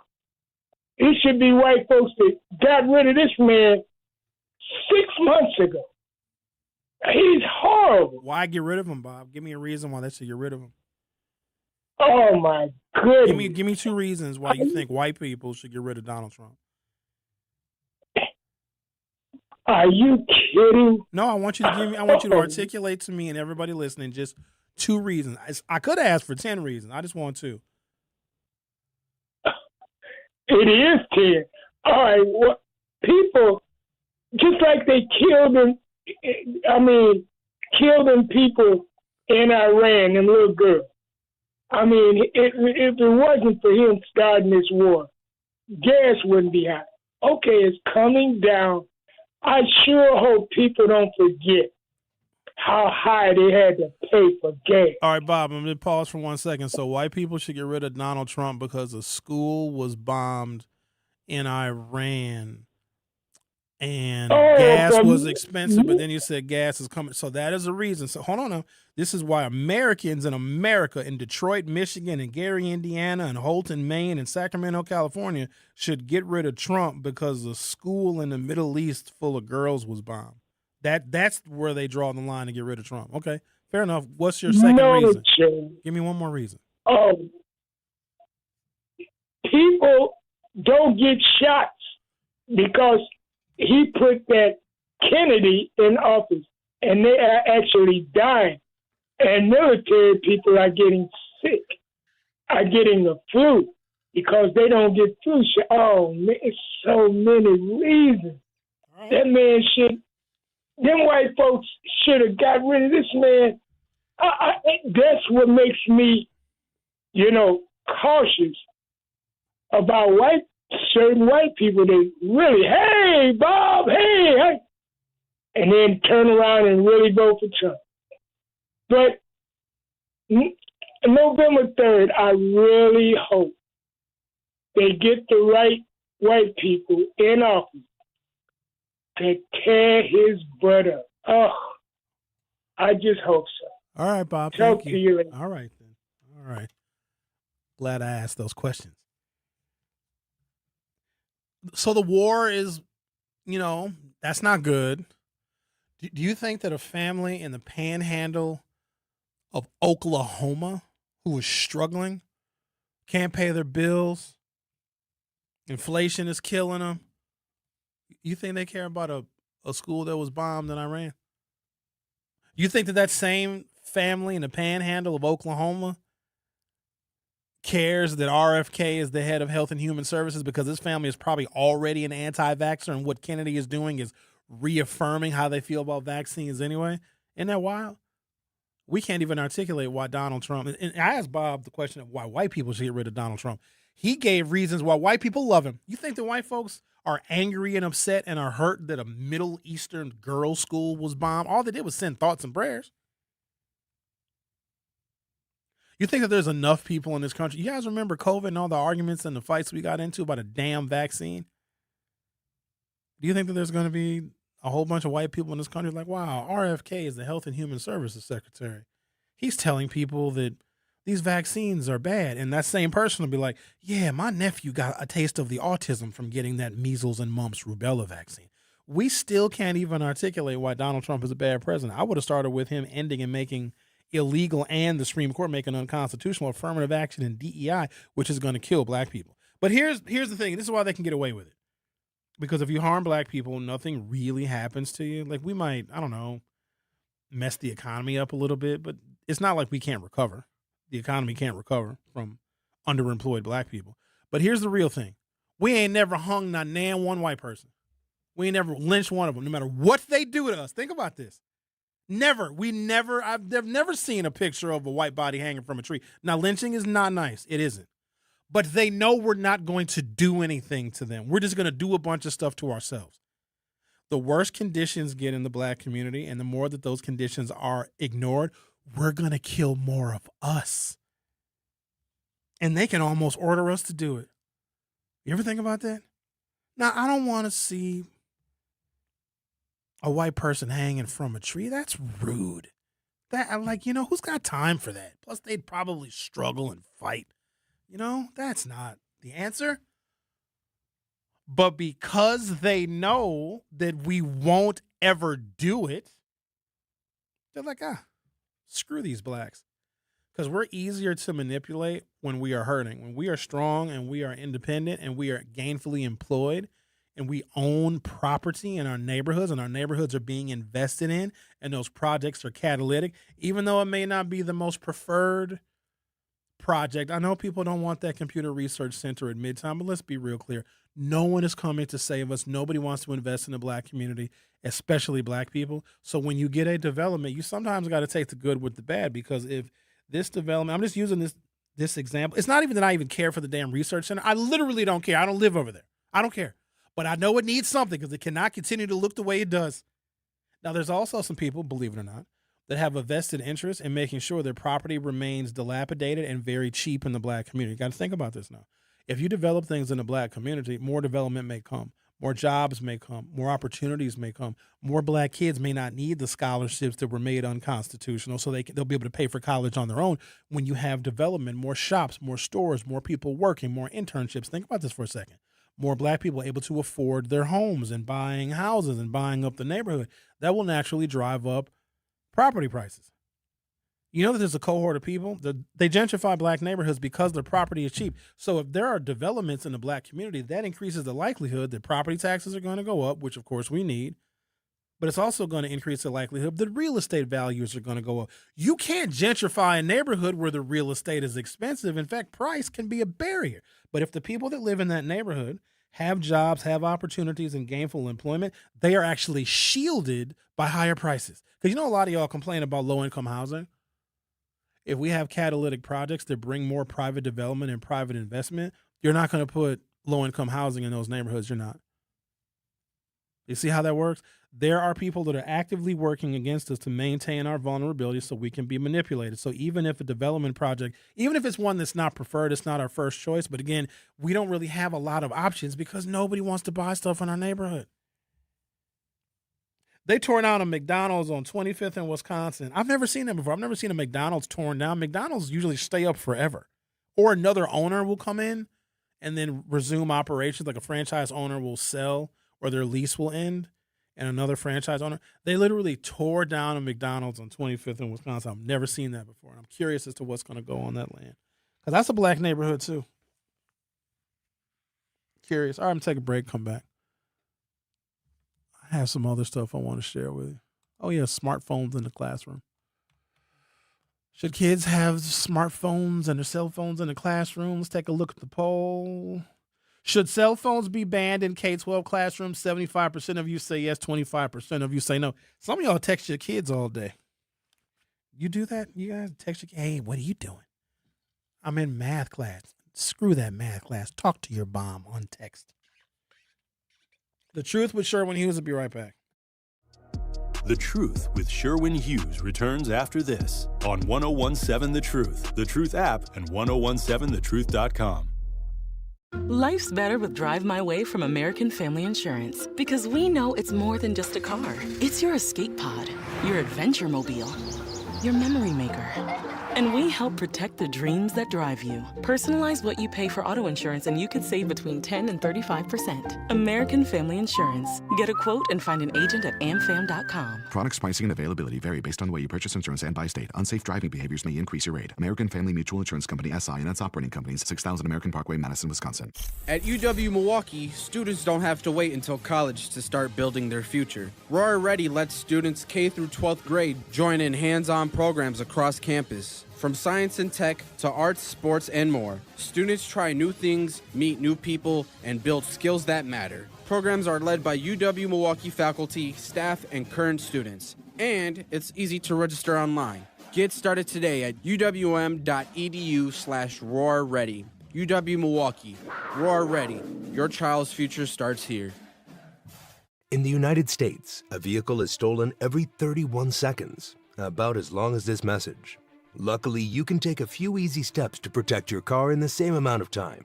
Remove your valuables, roll up your windows, don't leave your car running unattended, lock your doors, and take your keys or fob. If you have information about a crime, call the police. If you suspect insurance fraud, also call 800-TEL-NICB. A public service message from the National Insurance Crime Bureau. I always had to be so good, no one could ignore me. Carve my path with data and drive. But some people only see who I am on paper. The paper ceiling, the limitations from degree screens to stereotypes that are holding back over 70 million stars. Workers skilled through alternative routes rather than a bachelor's degree. It's time for skills to speak for themselves. Find resources for breaking through barriers at tearthepaperceiling.org. Brought to you by Opportunity at Work and the Ad Council. I'm Chris Jakovic. I served in the United States Air Force and I deployed 3 times. So in 2017, I was serving as an Air Force First Sergeant. Our motto in that role is my job is people, everyone is my business. But unfortunately in that year, I would lose my own brother, Lance Corporal Adam Jakovic, to suicide. The majority of veteran suicides are from guns. I store my weapons securely, not only for myself, but for my family. Store all your guns securely. Help stop suicide. My service never stops. Brought to you by End Family Fire and the Ad Council. This is The Truth with Sherwin Hughes on 1017 The Truth app, and 1017thetruth.com.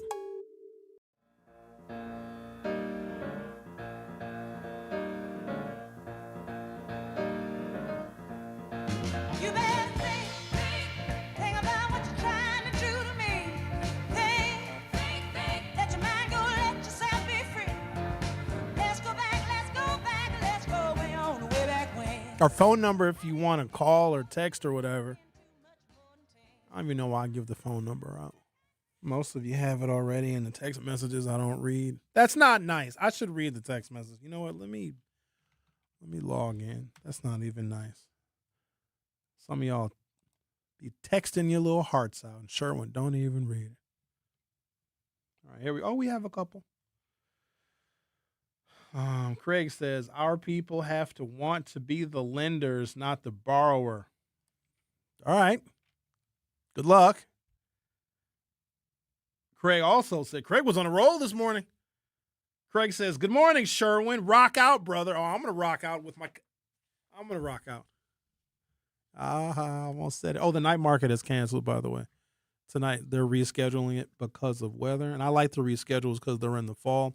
And night markets to get extended into the fall, in my opinion, kind of extend the summer. I was thinking about going to the night market because, I night market different than most. How do you night market? I post up. So I park here because we have access to the structure. Don't know for how much longer. So I'll get here real nice and early, and I park my vehicle in the structure. And I bring my bag chairs. I bring something to drink on. And so I have these really comfortable bag chairs. So each armrest has got a cup holder in it. And then under the left side armrest is a gigantic waterproof pouch. It's really big. You put ice in it. So we get our red Solo cups. We bring some drinky drink. And we have that each chair has got this big waterproof bag, and we fill it up full of ice. You bring the drinky drink and you bring the mixers, and I post up right there on Wisconsin Avenue because you have a lot of vendors on Wisconsin Avenue, but not every single inch of Wisconsin Avenue is taken up by vendor booths and vendor tents. So I find me a little spot and I post. We got a little area so people come by, they come make a drinky drink, they come kick it. If they want to sit down, we got a chair. Let's say I want to go and get some food from one of the food trucks or one of the food vendors. I don't know what they're called, but it's a grilled cheese man at the night market. He's there every year. He's a grilled cheese man. And I don't know what it is about a perfectly crispy, golden brown grilled cheese. I like American cheese, and I like a little sharp cheddar. Just a little bit. If I'm feeling freaky, I want a little Munster. Ain't nothing wrong with a little Munster cheese. You ever had some good creamy Munster cheese? Maybe a little Swiss cheese, too. And so if I want to go get me a grilled cheese, I go get me a grilled cheese. Actually, I take orders. Y'all want some grilled cheese? I'm going to grilled cheese, man, now. Okay, you want one? You want one? Okay, I'll be right back. And I'll come back with a grilled cheese, and I got my little area still. I got my little seat, and a bunch of people I know come by. I like this time of year because some of y'all hibernate during the winter months, and I don't see you till the summer. That's what I do at Bastille Days. Let me give a fair warning. Okay, I love black people very much a lot. Probably too much. Love y'all to a fault. If y'all act a fool and ruin my Bastille Days, I might try and reinstate slavery. Because listen, if you're not gonna change your behavior, then we'll buy you for cheap. That's not funny. Well, it depends. Are you the one being bought? Are you the one, are you doing the buying or the selling? Don't ruin my festival. It's only one that I really go to. I don't really go to Summerfest like that. It's not funny. Can I throw something on you guys real quick? I'm going to just throw it on you. I'm going to take a break and come back. Continue our conversation. So you know how there are these men the passport bros. And the passport bros will go to Southeast Asian countries, the Caribbean, or Latin America, looking for, they'll say more traditional women, and in some of those third world countries that are deep in the throes of poverty like we've never seen here in the United States. Yes, some of those women might be more traditional, but if anything, they're vulnerable because they are so poor. They've got families to feed. They live in these villages where there's no jobs and no industry to speak of. It's really, really bad. And so you have these American men that go to these foreign countries, and the exchange rate is really, really good. So if you've got like $2,000 a month in income, you can retire in Thailand and live real nice. You can get you a nice little condo, even though Thailand's getting more expensive and their infrastructure has not quite caught up to the number of people that are moving there from the West. You can live pretty damn good. Like you can eat, you can pay all your bills for about $2,000 a month. But a lot of men will go to these third world countries in Southeast Asia. They go to Cambodia, they go to Laos, they go to Thailand, they go to the Philippines. They may go to certain countries in South America, and they take advantage of these women, okay? And it's a terrible thing to do. It's exploitative. It's awful because these young, and then sometimes the girls are very young, because I don't even know if they have the same statutory grape laws over in some of these countries. You got men that go over there and they say, oh, American women are terrible, so let me go over to Thailand and get me an 11-year-old sixth grader or whatever it is that they do. I can't judge those men. They have their reasons for wanting to go to these third world countries and get these young, broke, vulnerable little girls. But my thing is this.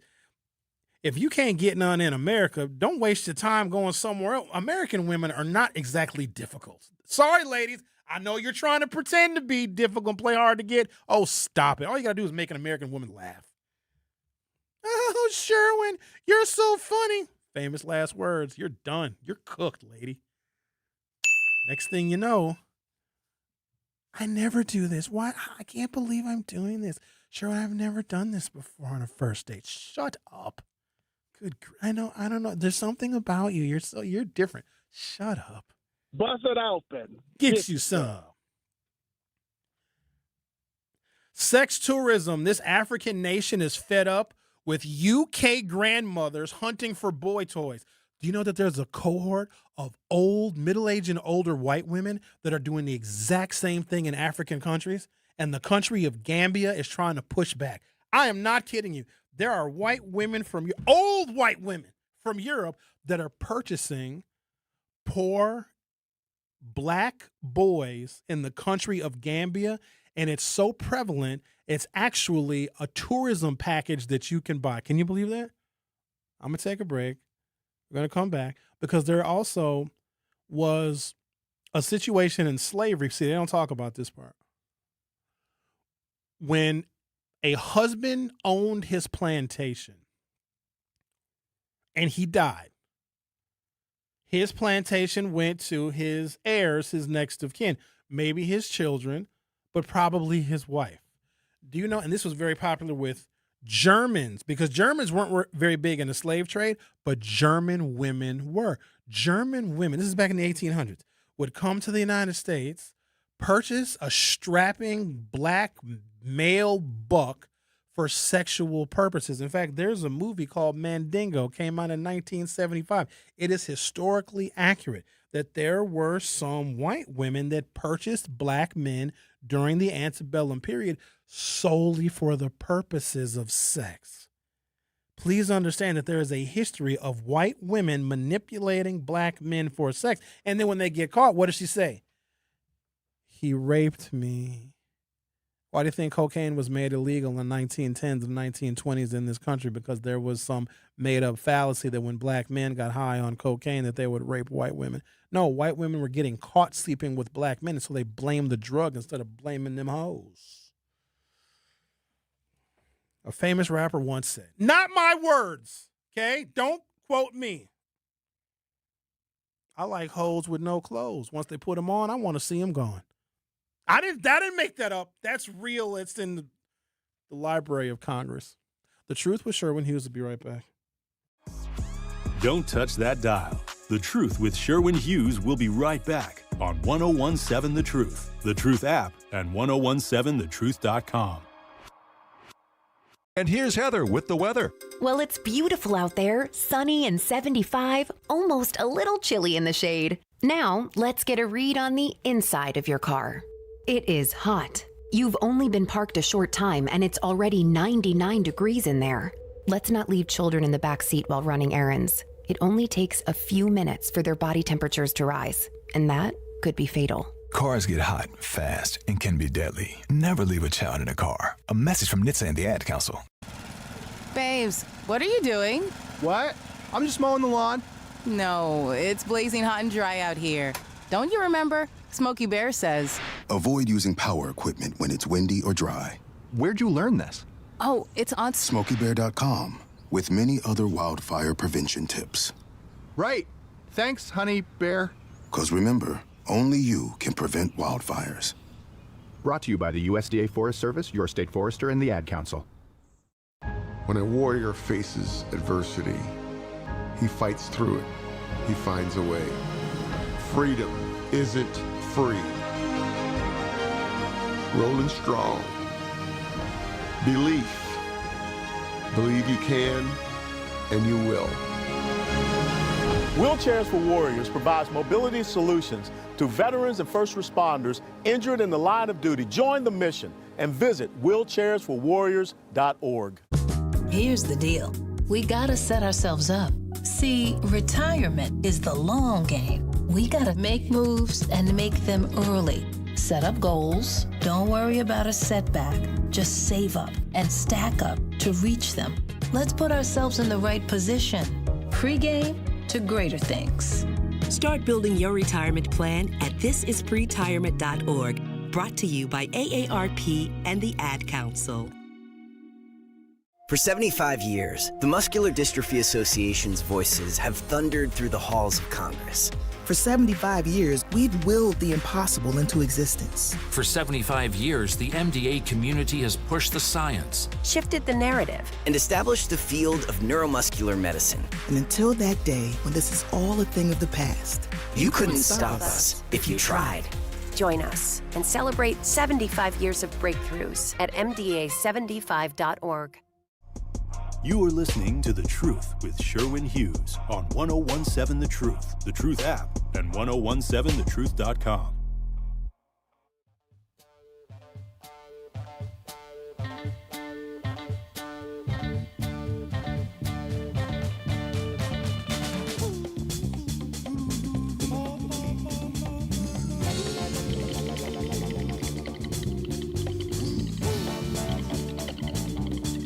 Linda says, Sherwin, explain, quote, maintain our vulnerability for those in the back to see and understand our racist enemies and how they work. I'm going to give you a better example because race seems to cloud things because people have so much bias. Like white people, it triggers some of them. Whenever we bring up things based on race, we lose them. They tune out.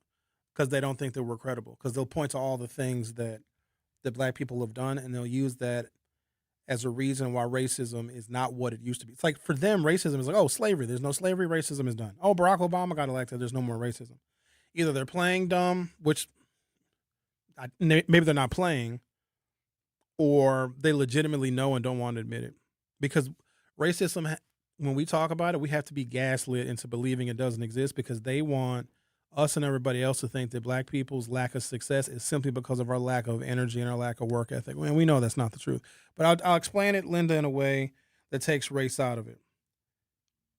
A wealthy man meets a beautiful woman who, she's got a job, but she's not really able to make ends meet. Her job is paying too low, and she doesn't really like the job. It's not in her field.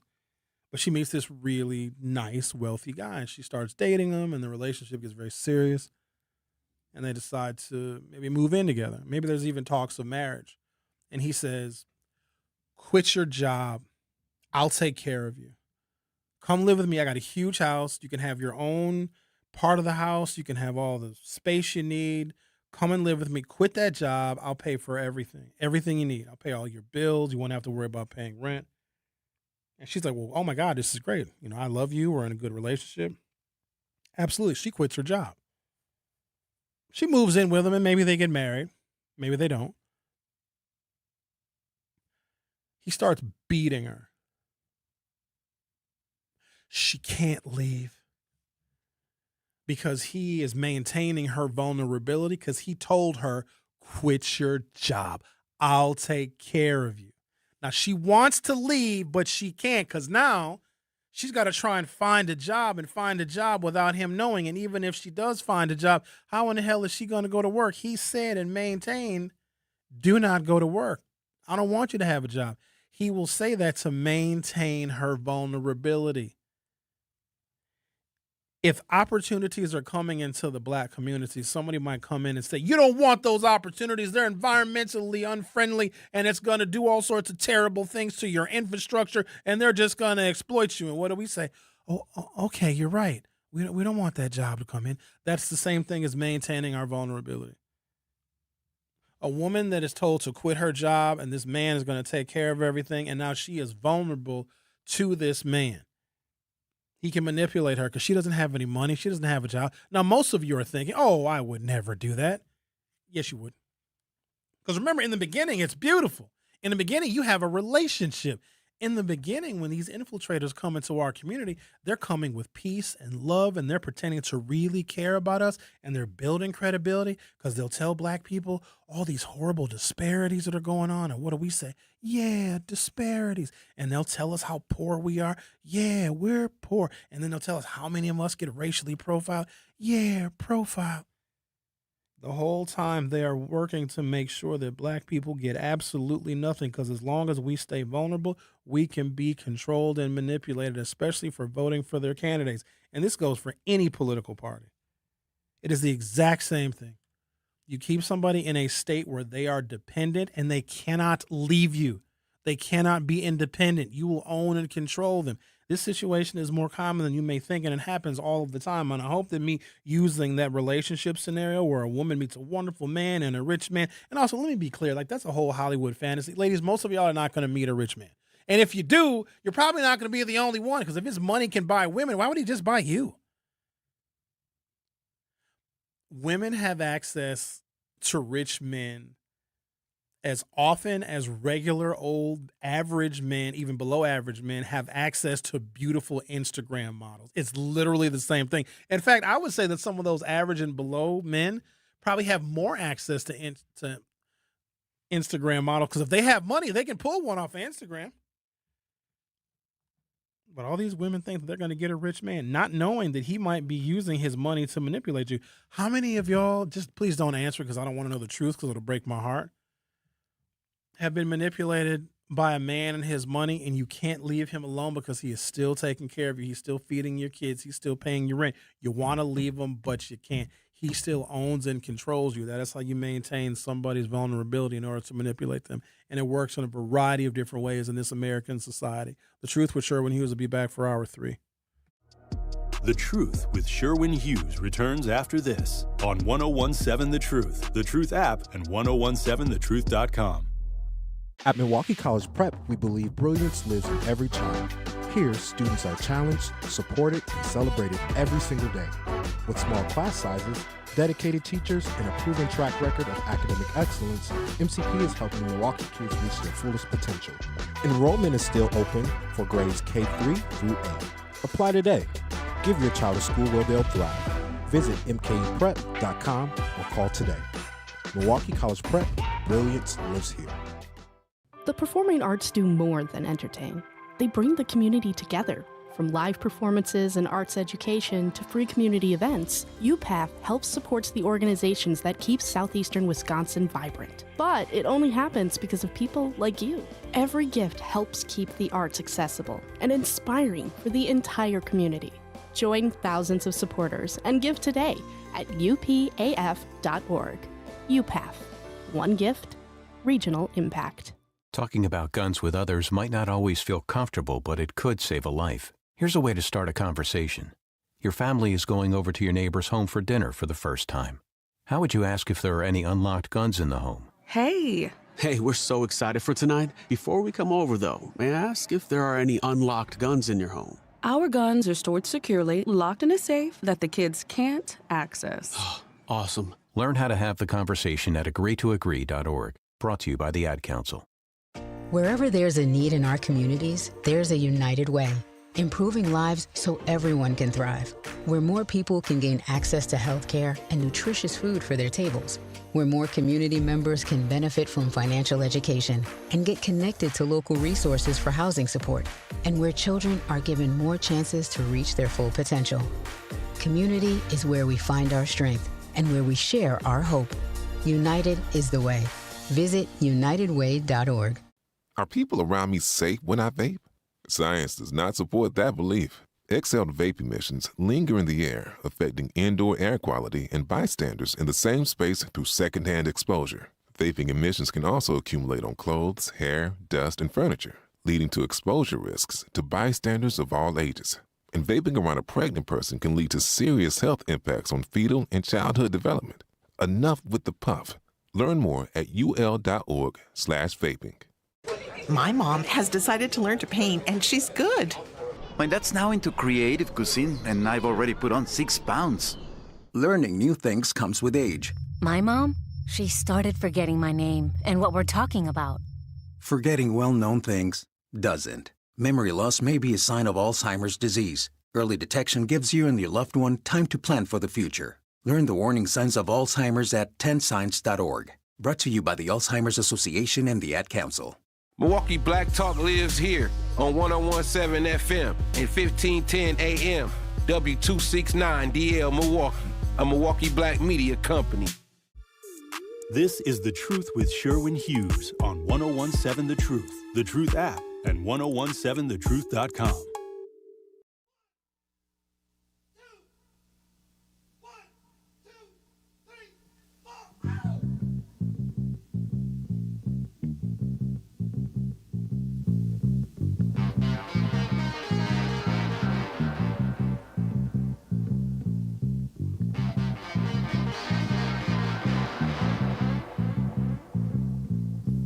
People moving out, people moving in. Why? Because of the color of their skin. Run, run, run, but you sure can't hide. Welcome to Hour 3 of The Truth with me, Sherwin Hughes. Very lively conversation going on in the YouTube chat. Maya Gaming says, good looks don't mean nothing. Money runs the world. Will D says they have a TV show called 90 Day Fiance, of what you're talking about, Sherwin. I love that show. I love me some 90 Day Fiance. You turn these temptations back. We are a ball of confusion. I'm trying to clear it up for us.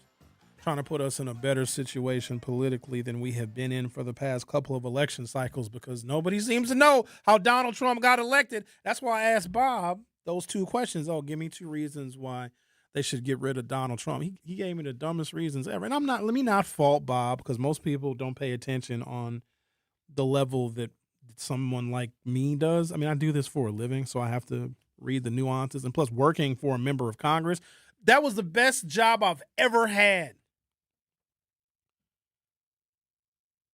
I can look at my life in terms of some of the most rewarding experiences that I have been blessed with. Having my parents be married for 53 years and having a wonderful, loving father in my life. And my father was not the disciplinarian, thank God. Having my father in my life. And then when I worked for the 107th U.S. Continental Congress, serving at the pleasure of then representative of the 5th District, a guy by the name of Tom Barrett. I would pick Tom up because I worked in the district. We were in D.C. every so often. We get flown out to D.C. to work on Capitol Hill. That was a monster experience, too. To see the halls of power of the United States, especially back then when it actually kind of worked a little bit better than it does right now, it's awe-inspiring, and it makes you want to be a better person. But when I was home, working here in the district, because his office was in the Germania building right on 2nd and Wells, I would go pick him up from the airport because he might be coming back from D.C. after a vote. And back then, we were deciding, did Iraq have weapons of mass destruction? And should we give George W. Bush the authorization to go to war? So back then, people would physically write their congressman. Remember, this is in the year 2002, early 02. We would get letters. We would get, a few people would email. Email back then was not as prevalent as it was or as it is right now. And we would get telephone calls. And when I say that 9 out of 10 calls that we got into our congressional office, don't go to war, don't authorize Bush, we don't trust Bush, we don't like Bush, don't let Bush go to war, don't do it, don't do it, don't do it. And ultimately, Tom Baird voted not to go to war. But when I would pick him up from the airport and the conversations that I would have about his work as a federal legislator, and the Republicans that he could work with and the Democrats that he couldn't, and just how political it was. Because back then there was this thing called pork barrel spending. We've kind of gotten rid of it. It still exists, but not like it used to. So let's say West Lawn needed $60 million worth of improvements. And at the time, I think it did.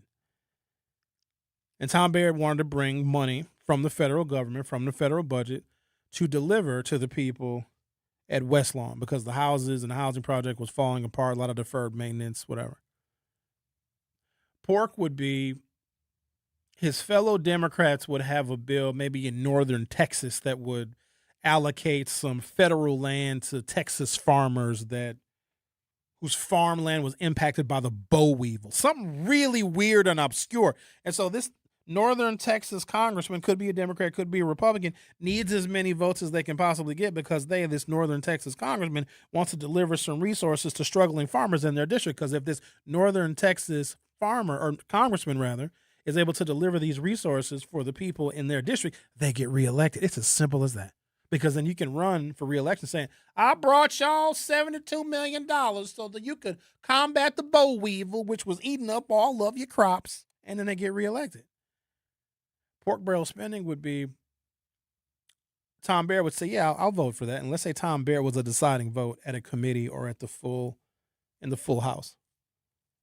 Tom would be like, well, why don't you cut down a little bit of the money that you want to give to your constituents in your district? Let me get a few $1 million so I can invest, or I can send this money back to the West Lawn Housing Project. Deal. And they would write these little itty bitty spending packages into these pieces of legislation. And back in the day, that's how you got reelected. Tom Baird was extremely effective of not necessarily being out in the community, even though Tom Baird used to be in the hood. He was appreciated by black people way more than people remember. Tom Baird used to drive a 1987 Grand Am. This is a member of Congress, and guess what? He ran out of gas on 2nd and Center this is a member of Congress now wearing a suit. He ran out of gas in his 1987 Grand Am and was seen pushing his Pontiac Grand Am to that gas station right over there. And guess what? A bunch of black folks like, oh, snap, that's the congressman. Let's help him push his car.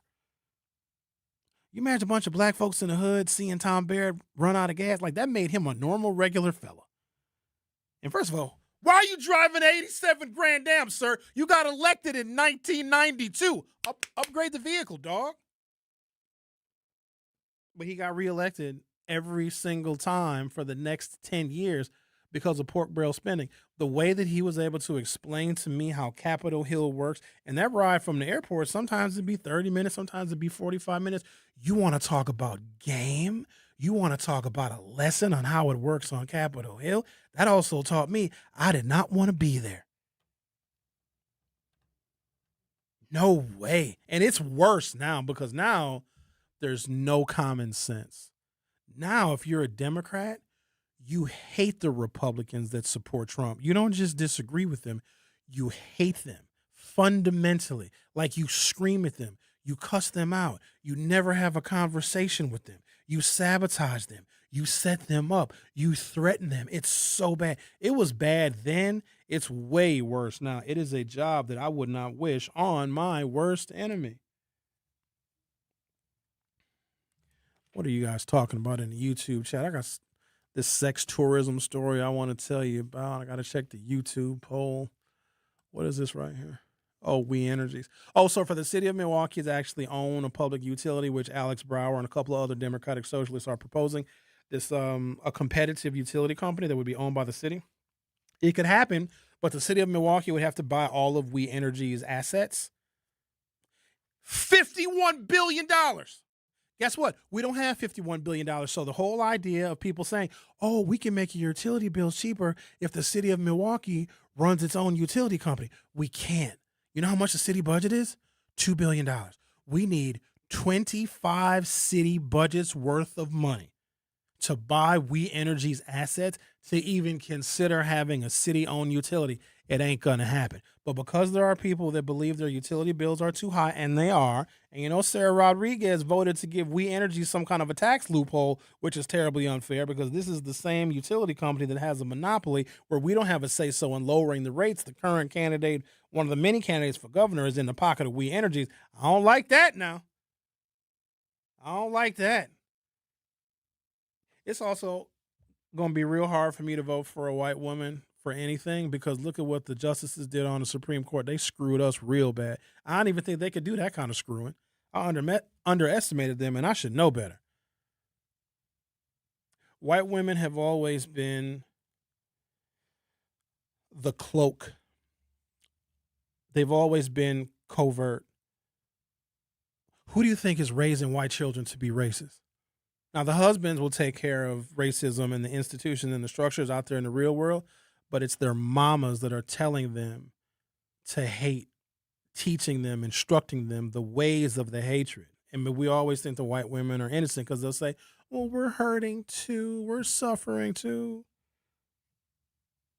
It's pseudo allyship, and they tell black women, let's band together, sister. We're going to band together and we're going to fight the patriarchy. And what do? They get you all to participate with them so that they can get some policy and legislation. When women band together, women can get policy and legislation. And what do those white women do? Go right back to their sexist, racist husbands because those white women are getting their money and getting their lifestyle and their livelihood. And when that husband dies, they're getting all their money from them same white men that they're telling black women they need to fight. And what are black women doing? They're throwing us the hell under the bus. Because white women will say, you don't need your man. Your man is the reason for all your problems. And black women are like, yeah, I don't need a man, but I got 5 kids, but I don't need no man. And what the white women do? Go home to their husbands and make dinner.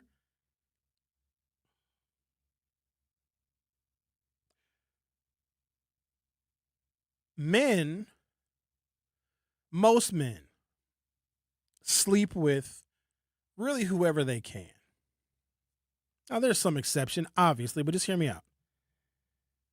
Most regular average men, which is the majority of men, really sleep with whoever they can. Men with money sleep with whoever they want. Women sleep with who they're attracted to and hopefully also like. Does that make sense to you? Most men are so hungry and starved for attention from women that if a woman shows them some attention and a little bit of affection, boom, he's ready to go. And he will likely jump at that opportunity, even if he is married. Men with money just can buy it or flaunt their money and promote status. That actually helps, believe it or not. Because there's some fat, old, ugly, bald-headed man, and some of you women are like, ooh, I would never sleep with him.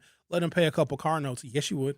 And here's the thing. We wouldn't even know about it, and I wouldn't even be mad at you. Hey there. Hey, Jennifer. I'll pay your car off for you if you hang out with me a couple of times a month. And Jennifer is like, will you promise not to tell anybody? And Ralph is like, no way. I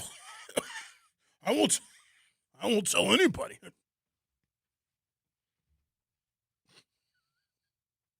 Poor Jennifer.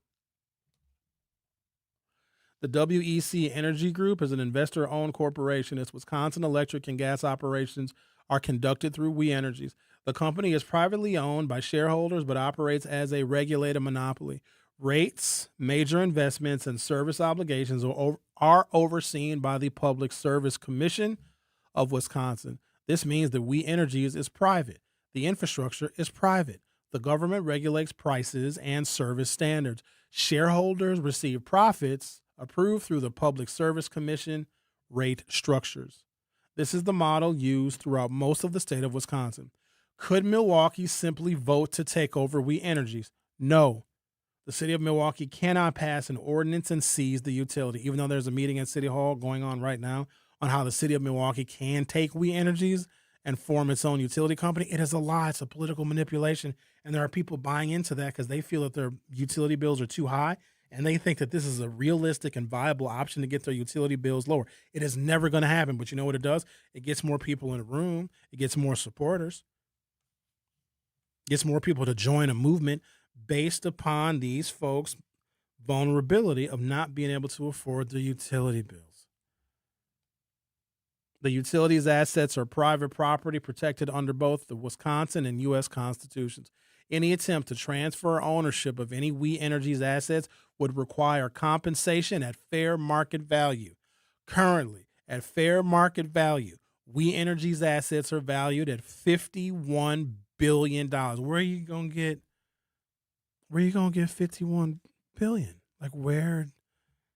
Like how are you gonna borrow it? Where are you gonna get it? And then once you buy the We Energies assets, all the transformers and all of the lines and all of the poles and the utilities and all of the electrical things and the transformers, who's going to maintain it? How are you just going to hire all the We Energies people? Like, how are you going to negotiate with the union? Like, how are you going to do that? Do you think the city of Milwaukee is actually equipped to do that? I don't want the city of Milwaukee to do that. In fact, I want the city of Milwaukee to change the traffic lights when they blow out and the street lights. I want, when I put my garbage out on the sidewalk there by the curb once a week, I want my garbage to be gone. I don't care what you do with it either. I just want it to be gone. Okay. And then when it snows, because it snows in Wisconsin, I want the snow gone too. That's what I want the city of Milwaukee to do.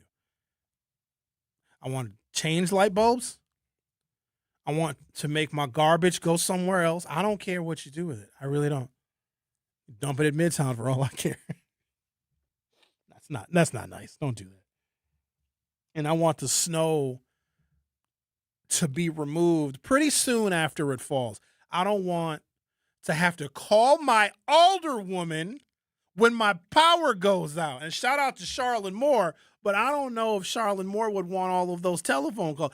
Could you imagine if your power went out and you got to call Bob Bauman or Russell Stamper? Could you imagine that phone call with Russell Stamper? Because if the city of Milwaukee controlled the utility, your alderperson is going to be your representative, right? Hey, Alderman Stamper, we have a power outage over here on 31st. And I don't know what you want me to do about it. Ain't nothing I can do. I don't know how to fix no wires. I don't know what's going to happen. You don't want that. You want DeAndre Jackson to climb a utility pole after a storm? No, you don't want that. And take a break, come back.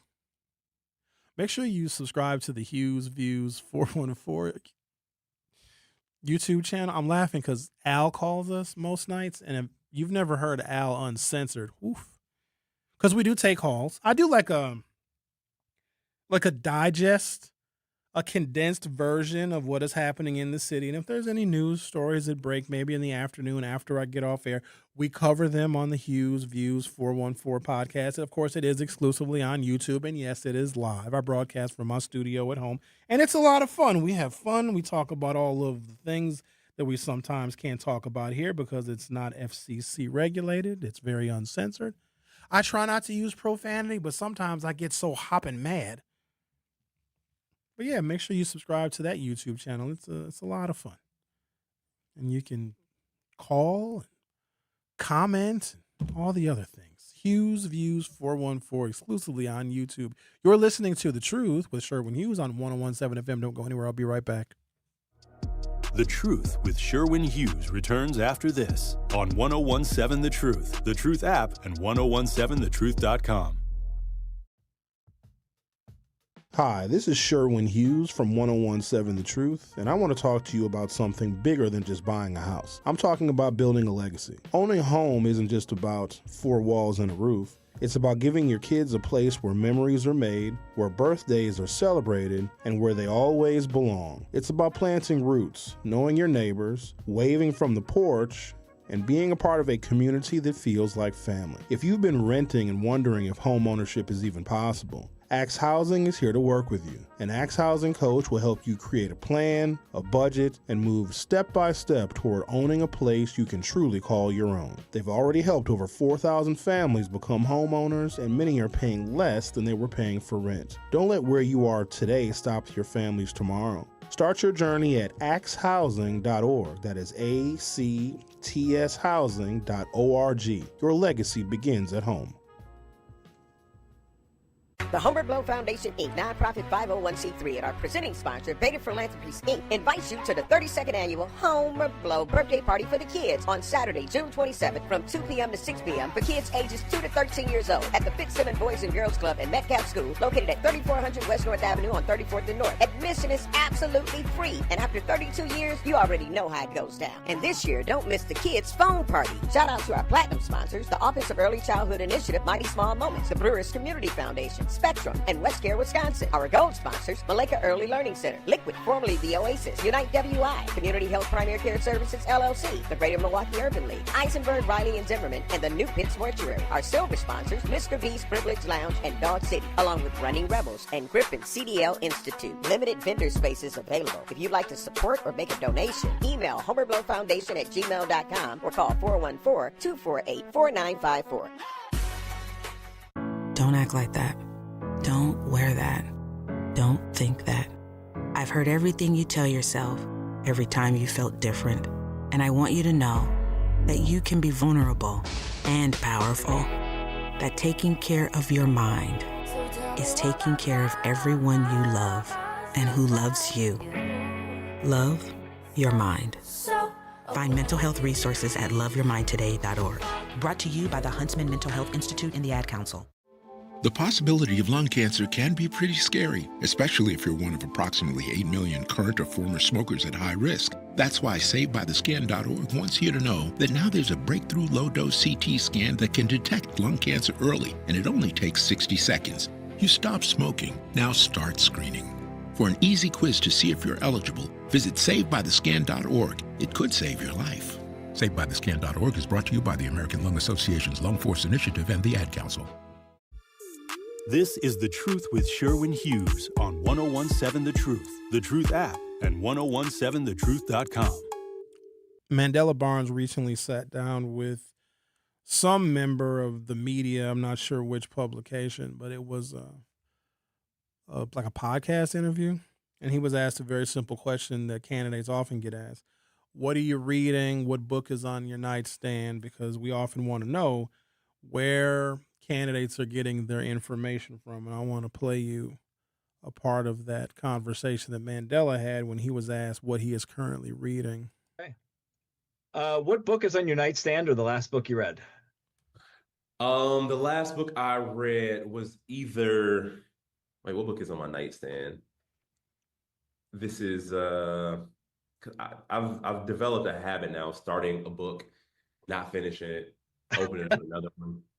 And so the last book would have had to be, no, it wasn't, one second. This is, it was actually, the last book may have been, God damn. It was called, Everybody I Know Has, no, it wasn't that. You don't Sorry, know. this is getting tough because I'm trying to think of what book that was. You're at that time too in the campaign where you get home at night and you I make sure to take my time to read. Right. Read what? Book. Let me see. That appeared on the Hughes Views 414 podcast, so we dig in real deep on some of the issues of the day. That was embarrassing. You know what's crazy? So he clearly is not reading anything. The safe answer for that is always the Bible. The Bible, or you say, oh, I'm reading local publications in the towns and the communities in which I am campaigning. I want to find out what's going on in Milwaukee, and I want to find out what's going on in Wausau. Oh, I'm reading a lot of, news from from local media outlets throughout the state of Wisconsin. Dude couldn't think of anything. I mean, say Catcher in the Rye. Say Huckleberry Finn. You know what I mean? You gotta say something. Because all of us that have done interviews before, to try and humanize a candidate, we'll always ask them what book they're reading. Here's what my go-to question is. And I want to tell you a little story about Felicia Martin, who is the 7th District County Board Supervisor. In fact, she is my county board supervisor. I live in the 7th District, and maybe some of you live in the 7th District as well. So when she ran for the county board a very long time ago, she's probably been on the board since probably 2016 or 2018. Felicia Martin, 7th District. I had her on my show, and I didn't really know her. But I wanted to ask her, just regular old questions that you would ask someone who is running for office. And I asked her what music, who she was listening to, what artist she was currently streaming or listening to. We weren't saying streaming back then, but I asked her. And she couldn't answer. But then she goes on social media and said that my entire interview with her was an ambush. I asked her nothing but softball questions because I really didn't care about, I should have probably cared more, but she was running in the 7th District. I live in the 7th District. I was just asking her just basic questions because I didn't care. I wasn't trying to do a gotcha moment. I wasn't supporting her opponent. In fact, I don't even remember who her opponent was. But I asked her a question that she couldn't answer, and then because she was embarrassed that she couldn't tell the people who the hell she was listening to musically, because I sometimes get bored asking candidates political questions because they always have these really boring and dry scripted answers, and they always say the same damn thing. Like I'll ask a question about policy and they'll say some mess like, wow, Sherwin, that's a really good question. First of all, I know it's a good question. I'm a good questioner. Whenever somebody says, oh, wow, that's a good question, they either don't have an answer or they're just stumped. Oh, wow, that's a really good question. That's also like those people that say, oh, I love that for you. That's not a compliment. You guys know what I'm talking about? When you say something like you're really happy about it, like it's an accomplishment and you want to brag on yourself, and somebody says, oh, I love that for you. What you mean you love that for me? That sounds kind of passive aggressive. Why don't you love it for everybody? Why don't you love it for yourself? I love that for you. Instead of saying, oh, wow, that's cool, or congratulations, or you know what I mean, saying something like encouraging. I don't know what it is about when somebody says that they love that for me. What are you really trying to say? It's like asking somebody if my butt looks big in these jeans, and they say, well, I wouldn't wear those jeans. Well, what do you mean you wouldn't wear these jeans? What's wrong with these jeans that I'm wearing? Well, I wouldn't wear them. And my butt doesn't look big in anything. I have like negative ass. None. I mean, not that I need a BBL because I'm a man and that would look funny, but I don't have, my trunk ain't got no junk in it. Hit the squats. Xavier told me to hit the squats. So I'm squatting just so I can get more ass. I might attract the wrong kind of people. And ladies, I hope you ain't laughing because some of y'all ain't got no ass either, but it's okay. Little booties matter. Actually, it's more for health. It helps your heart strength, stuff like that. Well, then I'll do cardio and I'll do like high repetitions of light weights. I'm not trying to be in the gym wearing some biker shorts doing squats. Squats are a very important workout. I bet you be squatting, don't you? You like to squat? Yeah, of course I squat. I like to get a full body workout. I believe it. I'm currently going under a body transformation right now. Really? Yeah. I'm getting pretty ripped. Oh, okay. You're doing the old-fashioned way. You're not getting surgery done. You're not. Oh, no, I'm working out. Okay, you're doing it natural. Yeah, why would I don't have enough money to do that anyway. All right. You never know. When somebody says nowadays, when someone says, I'm going through a body transformation, because, I mean, I did ask you earlier how many genders there are. You're like, well, 2 sexes. Okay, hold on. Let me do something here. So let's say transgender man. What sex is he? What, it's female to male? Yep. Well, if they identify as a man, yeah, then I guess they're a man. Okay. Yeah, I'll grab the phone. You got the phone? I was going to answer it.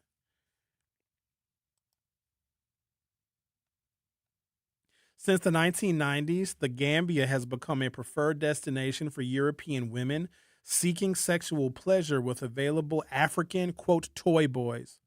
It all started when international travel agencies from the United Kingdom introduced cheap package tours to this tiny West African country. After more than 30 years of receiving thousands of middle-aged women that arrived with this sex tourism intention, the Gambian government is tired of these UK women.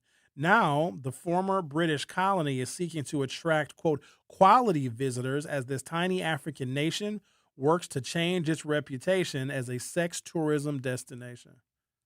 Quote, what we want is quality tourists that come and enjoy the country and the culture, but not tourists who just come for sex. Abubakar Kamara, the director of the Gambian Tourism Board, told The Sun in the UK.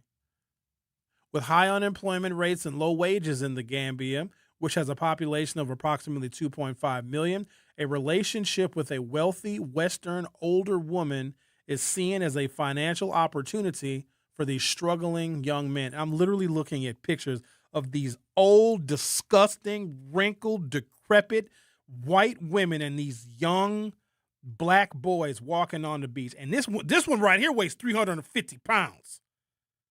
And for some of you thinking like, oh, those men have it made. Oh, they're getting paid to have sex with women.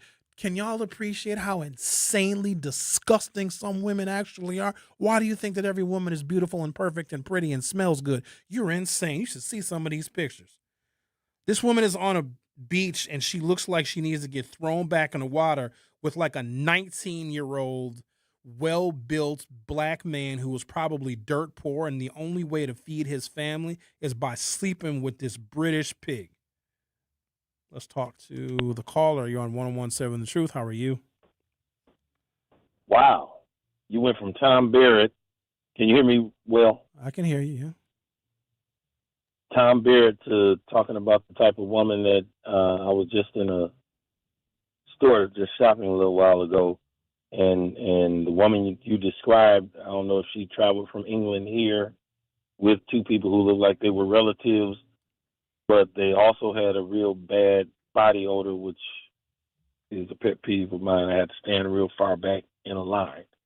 Well, those brothers in Gambia are experiencing what women all over the world, like you just said a little while ago, have experienced. Being sexualized, and I think Morris Day wrote a song about it. Contrary to rumors, gigolos get lonely too. You know the rest. Xavier probably don't, but you know the rest. I don't know how long Xavier has known you, but I hope, because of your health situation last summer, that you wasn't lying, that you are actually going to blow the cobwebs off your bike and actually get some cardio before it turns. Next week's going to be 90 degrees. No, our bike is for sale. And oh man, yeah. Sorry. Sorry. Well, I hope you at least find a track and walk, or because I know you like to walk, because we want you and need you around here, and now that you're past 50, it's even more vital. So we want to keep it up, and as the sensei of that part of your existence on Truth Nation, when you say the word car, D or O, I'm calling. Huh? We want you healthy, brother. Oh, I appreciate that. But I had gastritis, which exercise wouldn't have necessarily helped that because my stomach lining was inflamed. Now, obviously, exercise does help, but I'm selling that with bike. Your energy and when you exercise, when you make it a part of your daily regimen, and it's like brushing your teeth. What happens is your body actually craves different things that are more healthy, and I think Xavier probably could speak to that if he would like to get off. But you actually will eat better by being more consistent. And have you listened to the Grapevine show? No, I didn't. No. Here's what I want you to do, because that's right in your I have, but I didn't yesterday. So that is a show dedicated to healthy eating, healthy living, exercise. In fact, Manon sometimes does push-ups live on the air. I'm over here talking about how black people are being manipulated and our neighborhoods are being gentrified and we are being led by our nose through our vulnerabilities. And you want to, all right, well, I appreciate you. But no, call and talk to Manon. He would love, you and him could trade tips. Oh, I have. Okay. I've spoken to him. I've given him some suggestions going forward because I'm in my 50s well. And I was a push-up champion at Fort Sill, Oklahoma at the age of 18. Oh, all right. In the 80s? I ran 40 marathons, and I can still, later 80s, yeah. I'm around the same age as Tony Smith and probably more fit than Tony Smith. Tony Smith is like 60. 60. I'm around the same. Look, I'm a little younger than 60. He is too. He's in his later 50s. Tony's in good shape, though. You think you're in better shape than a former LA Laker?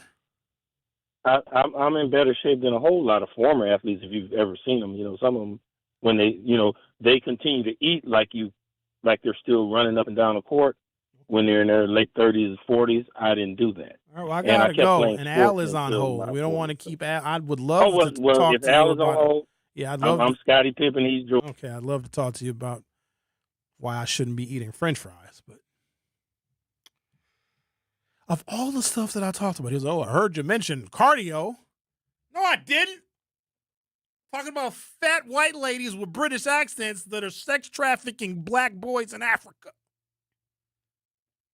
You're listening to The Truth with Sherwin Hughes on 101.7 FM. I also do an evening podcast exclusively on YouTube. Hughes Views 414. We would love for you to subscribe to the channel and participate in our lively, uncensored evening discussions. On that note, I'm going to take a little bit of a low break. I'm going to come back and talk to Al. Don't go anywhere. I'll be right back. Don't touch that dial. The Truth with Sherwin Hughes will be right back on 101.7 The Truth app, and 1017thetruth.com. Reading aloud to children sharpens their listening skills, expands their vocabularies, and nurtures a lifelong love of reading. That's why Reading is Fundamental, the nation's leading children's literacy nonprofit, offers free monthly read-alouds by popular authors through its Rally to Read program. Visit rallytoread.org to watch the read-alouds and discover exciting reading activities for school and home. Visit rallytoread.org today. We asked parents who adopted teens to share their journey. When I met both of them, it was like my missing pieces were found. Like it was just like an instant, these are my kids. If you're considering adopting a teen, just do it. Kids need families. I don't care the age, everybody deserves a family. Learn about adopting a teen from foster care. Visit adoptuskids.org to learn more. A message brought to you by Adopt US Kids, the U.S. Department of Health and Human Services, and the Ad Council. Not completing high school is more of a social thing than it was an academic thing. Even though all these years have passed, I still had that longing to have my diploma. At age 30, Carissa finished her high school diploma. If you're even considering getting your high school diploma, you can do it. No one gets a diploma alone. If you're thinking of finishing your high school diploma, you have help. Find free adult education classes near you at finishyourdiploma.org. That's finishyourdiploma.org. Brought to you by the Dollar General Literacy Foundation and the Ad Council. Hear that? That's the sound of your life. Perfectly imperfect. Beating in rhythm to the world you've created. But every time you drive after drinking, the music gets drowned out. Your life sounds pretty great. Don't let a buzz ruin it. Buzz driving is drunk driving. Don't drive buzzed. A message from NHTSA and the Ad Council. Doctors Without Borders is delivering life-saving medical care where it's needed most in communities around the world. From bandaging war-wounded patients in Sudan to providing clean drinking water in Haiti, we're in more than 70 countries worldwide, bringing patients from sick to recovering, from emergency to aid, from crisis to care. This life-saving care is made possible by a global movement of supporters like you. Thank you.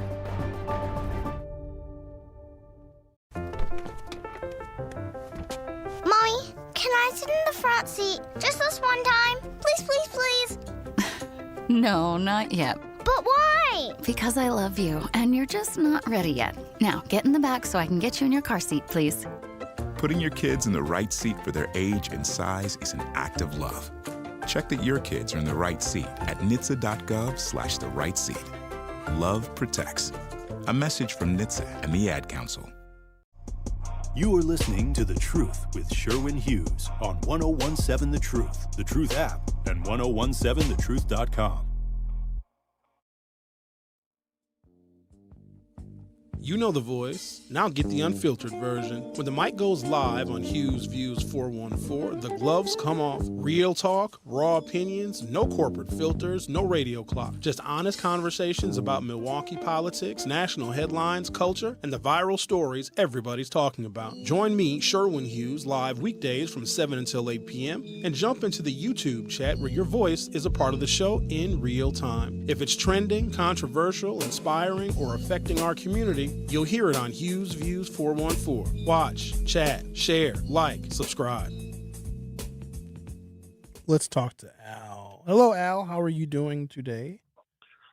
I'm doing wonderful. First thing I want to say, too, and one thing they didn't tell y'all about juicing. A lot of times when you drink all that juicing, that's going to have you boo-booing all day, okay? Boo-booing, dookie, all day to the point your rectum is going to feel raw, like you just been eating straight peppers. So every time you sit and push, you're going to have excruciating pain. So you might want to think about that when you're doing all that juicing, okay? Because you just like, it's just like getting hot sauce coming out your devil's back door. Anyway, I heard you bring up that thing about them going to the UK. Now, I seen some stuff last night, too, where they were talking about how white women was going overseas as well to get that Ford F-450 with the heavy-duty suspension with that long bed to get their rocks off.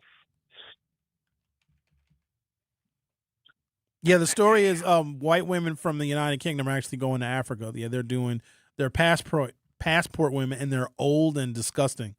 They're like in their 60s. It's really bad. Yeah, that's because you know they gotta get all them cobwebs out. All they gotta do is get them a nice big black long city bus to go up in there, get them a good tune up and a good oil change. But sometimes you gotta pay like your way. Just don't ask for free because everybody is not down with community service. Now, I know you brought everything up about, you know, people taking pride. Let's be honest with a lot of Republicans. A lot of people take pride in being stupid and dumb. Just like a lot of them take pride in the Bible because, you know, majority of the men in the Bible are pedophiles. Because if you're marrying 12 and 13-year-olds and you're giving your kids away for cows, moo-moos, and raw milk, here today they will be considered pedophiles. That's why a lot of those, you know, white people don't talk about that. But even though our black men are smart and intelligent, some of them are very easy to manipulate. And if you got white skin and you make it sound good, they'll be on board. And if you really want to get a black man who's very homophobic, just bring up something gay, and the first thing they'll do is think about a penis going in a man's booty. But on the same token, a lot of them been dying from colon cancer because ain't nobody sticking nothing up there. But they got all that stuff, all that backup and creps and puffs and puffs back there, and then they dying early because they don't want to sit there and drink that solution all day so they can have that rear end cleaned out so they can stay here longer. That's why a lot of them is dropping dead like them HT41 motors and them 84 Eldorado Barrettes. But if people will start being independent thinkers and not codependent thinkers, they can see all the bull sugar honey iced tea. Just like with transgenders. They said, well, we don't want them going in the bathroom. But all the men that's going in the bathroom got on Seco pants, Wrangler jeans, hang drawers, Eastlands, construction boots. They're not going in there with bras and panties and their duct tape with fishnet stockings on and MAC makeup and big old wigs. They're pretty much straight men. But they never take the time to look at that. So that's why some of our black people are easy manipulated. They have that mentality. White man's ice is colder. And because you know if a white man give you fresh, cold water, they'll drink it out of a dirty glass, even though if you bring them crushed ice, cold water and a nice clean glass, they'll say, I don't want that glass. I want the white man glass who really just urinated in that glass and just kind of washed it out and put the ice in there. So for some of our people, they take pride in being stupid, but they have to find out on their own. And for the politicians who don't want to vote for us, F you, okay? Nappy-headed monkey. Have a good day, everybody. Do something kind for yourself. Bye-bye. Bye-bye. Thanks, Sal. That was insightful. I will highlight Al should. I'm glad he talked about getting a colonoscopy because African American men, colon cancer is now appearing in people as young as their 20s now. We can't really figure out why that is. And in fact, it killed Chadwick Boseman. He died of colon cancer at the age of 42. So I would recommend get your colonoscopy. I've had 3 already. I'm good to go. I'm good. My colon is uncancered. So, and it's not that bad. I mean, you're sleeping for most of it. The prep is not a walk in the park, but it's worth it for your overall health. I remember Tory Lowe was very nervous about getting his first colonoscopy, and Al brought up some things. There's some black men that are so homophobic that they don't want to get a colonoscopy. The dumbest thing I've ever heard in my entire life. You're sleeping. You don't know. You can imagine what's going on, but you're not awake for it. But no, get your colonoscopy. Covered by most insurances, and it also is a very preventative kind of health care because we want you guys to live for a very long time. I want you all to be healthy so we can continue to fight the good fight. I had high hopes for this show, too. I swear, when I came in this morning, I was like, this is going to be a banger. It was a great show. Yeah, I guess so. All Learned right. about a lot of things. You got to keep it moving because otherwise it gets real stale and boring. Now, if there's some topics where you got to dwell because you want to extract all of the blood out of the turnip, but I like to keep it moving and keep it interesting. You know It's fresh every day I come in here. Oh, look at that. All right. Thank you. Try to keep it fresh. The Truth with Sherwin Hughes on 101.7 FM. We'll be right back. The Truth with Sherwin Hughes returns after this on 101.7 The Truth app, and 1017thetruth.com. Milwaukee business owners, this is your moment. Every Friday at 8 a.m., call in to 101.7 The Truth for What the Business Is. Tell us what your business is, where you're located, and one thing you've learned along the way. What the Business is powered by We Energies, delivering the energy that powers local business. Fridays at 8 a.m. on 101.7 The Truth. Fridays at 8 a.m. on 101.7 The Truth. Our children deserve a real chance to make it in life, and a good education is a passport to opportunity. At City Ford Collective, we're working to make sure there's a great Milwaukee school for every Milwaukee family, because more good options lead to better outcomes. And who doesn't want that? Together, we can give every child the foundation they need to thrive, and a stronger future for kids means a stronger future for Milwaukee. To learn more about our mission, visit us at cityfordcollective.org. That's cityfordcollective.org. In sitcoms, when someone has a problem, they just blurt it out and move on. Well, I lost my job and my parakeet is missing. How was your day? But the real world is different. Managing life's challenges can be overwhelming. So, what do? We get support. The Huntsman Mental Health Institute and the Ad Council have mental health resources available for you at loveyourmindtoday.org. That's loveyourmindtoday.org. See how much further you can go when you take care of your mental health. For 250 years, our armed forces have bravely served America. Wounded Warrior Project honors that legacy by supporting post-9/11 service members and veterans like Anthony, a Marine who was injured by a roadside bomb in Afghanistan. They carried me through my injuries, not just my physical, but my mental. And seeing other vets doing the same thing helped me tell myself, hey, you can do this. Join us in honoring warriors at woundedwarriorproject.org/America. In the United States, a vehicle is stolen every 31 seconds, about as long as this message. Luckily, you can take a few easy steps to protect your car in the same amount of time. Remove your valuables, roll up your windows, don't leave your car running unattended, lock your doors, and take your keys or fob.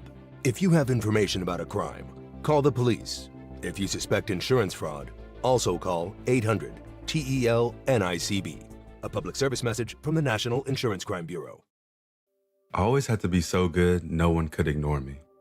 Carve my path with data and drive. But some people only see who I am on paper. The paper ceiling, the limitations from degree screens to stereotypes that are holding back over 70 million stars. Workers skilled through alternative routes rather than a bachelor's degree. It's time for skills to speak for themselves. Find resources for breaking through barriers at tearthepaperceiling.org. Brought to you by Opportunity at Work and the Ad Council. You are listening to The Truth with Sherwin Hughes on 1017 The Truth app, and 1017thetruth.com.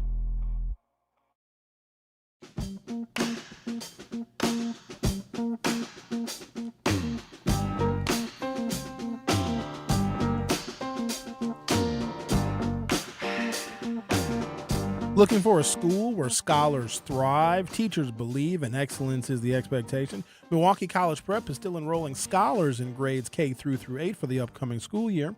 With 4 high-performing campuses, award-winning educators, and a proven track record of academic success, MCP is helping more than 2,000 Milwaukee scholars build brighter futures every single day. Apply today at MilwaukeeCollegePrep.com. That is MilwaukeeCollegePrep.com, or call 414-264-6000, 414-264-6000. Milwaukee College Prep. Excellence by design. Futures without limits.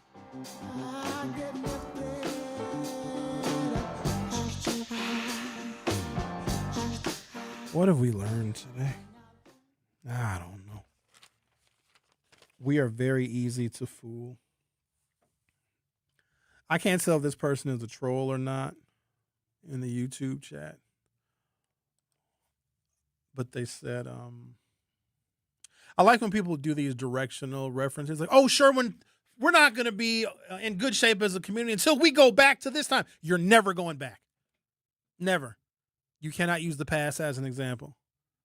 We're never going to go back to that. Maybe it was the time where black people were doing well and we were employed. The future will not mimic the past. Now, it can rhyme with the past, but no, we're not going to have what we had. And here's the thing.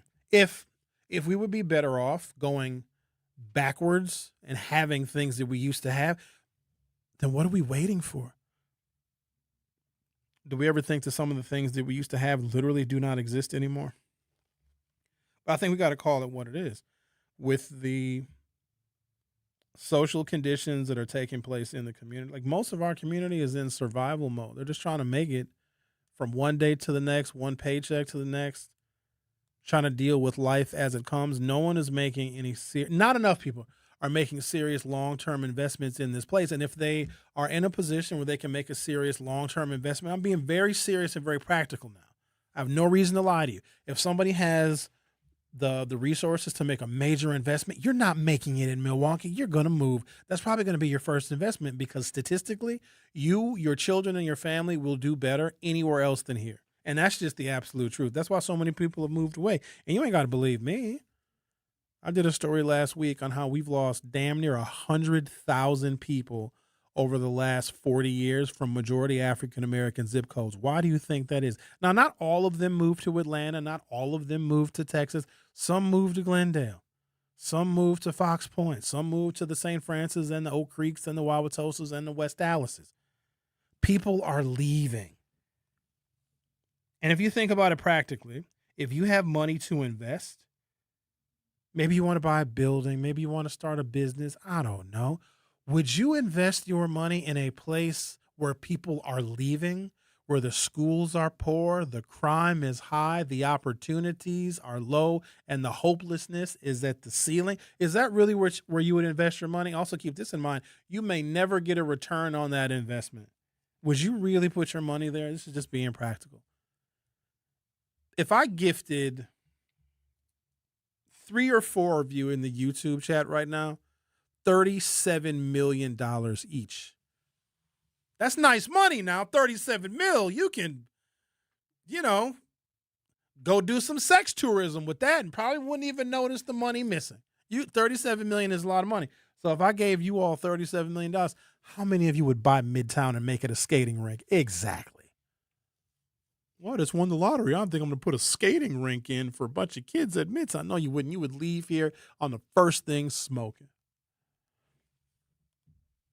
So considering that, when there is a development or someone purchases vacant warehouse space where it has sat empty for years, the parking lot is all grown over, it's been a place for illegal dumping, and there's trash everywhere. If somebody wants to take that kind of risk, don't we at least owe them the courtesy to hear them out? Because I don't know if people have forgotten, Northridge, which really was prime real estate, and that mall was gigantic. It was probably 700, 800,000 square feet. It was really big. And if you include all the parking lots and just how big it was, it's still vacant. And the city of Milwaukee can't produce more land. So when you get, I don't know, probably 10, 15, 20, 30 acres maybe that becomes open and vacant, you would think that somebody would jump at the chance to develop it. Northridge was such an anchor that it brought a lifestyle to like 20% of the geography of the city. If you look at how big the Northwest Side is, and Northridge was such an anchor, the shops, the stores, the restaurants, the grocery stores, the car dealerships. I remember when there was car dealerships up and down Brown Deer Road from 76 going all the way out to 91st. You had a whole bunch of car dealerships. Chevy dealerships. I think you had a Heiser out there, had a foreign car dealership. Now look where the car dealerships are. If you ever want to know the economic health and vitality of a community, see where their car dealerships are. Now, what do we got now? Baby mama and them's big bills used cars. Get your tax check? Come get a Chevy Malibu. Now they're out on Highway 18, out in Waukesha, out in Brookfield. They got a whole bunch of car dealerships out there. You got Audi of Brookfield, Lexus of Brookfield, something else of Brookfield. So even if, because we think it's supposed to be somebody else's responsibility to come into our community and invest on our behalf, but if we don't like their idea, then we get to tell them no. And you can tell them no, but just know there may not be anybody else coming to save us, because I don't think that we would pool our money together and buy anything in our community, because that has never once, not to my knowledge, has ever even been a consideration where people that live in that neighborhood said, you know what, Midtown is available. Let's make Walmart an offer. Let's bring the community together and raise a bunch of money, put a bunch of money in, go to the bank. Somebody put their house up for collateral, and let's buy Midtown so we can have a development that is suitable for the people in the community. That didn't happen not nan one time. People would rather let it sit vacant. I'm not investing over there, and I don't blame you. But then when somebody else comes in, I mean, like, you got to hear them out. You know what I'm saying? All right. Linda says, Sherwin, what or when is your favorite black era? 90s? When you had positive black television shows, dare I even say The Cosby Show? Dare I even say A Different World? Dare I even say Living Single? That showed positive black college-educated life. The Huxtables were a great family. Take Bill Cosby's personal issues out of it. He was a doctor. Claire was a lawyer. They were raising their kids in a beautiful brownstone in Brooklyn. And then Lisa goes to college. And, you know, it was all a good time. Thank you for listening. Lunch break is up next. The African American Roundtable, black-led organization on Milwaukee's far northwest side, has launched a safety campaign rooted in the basic need of food access.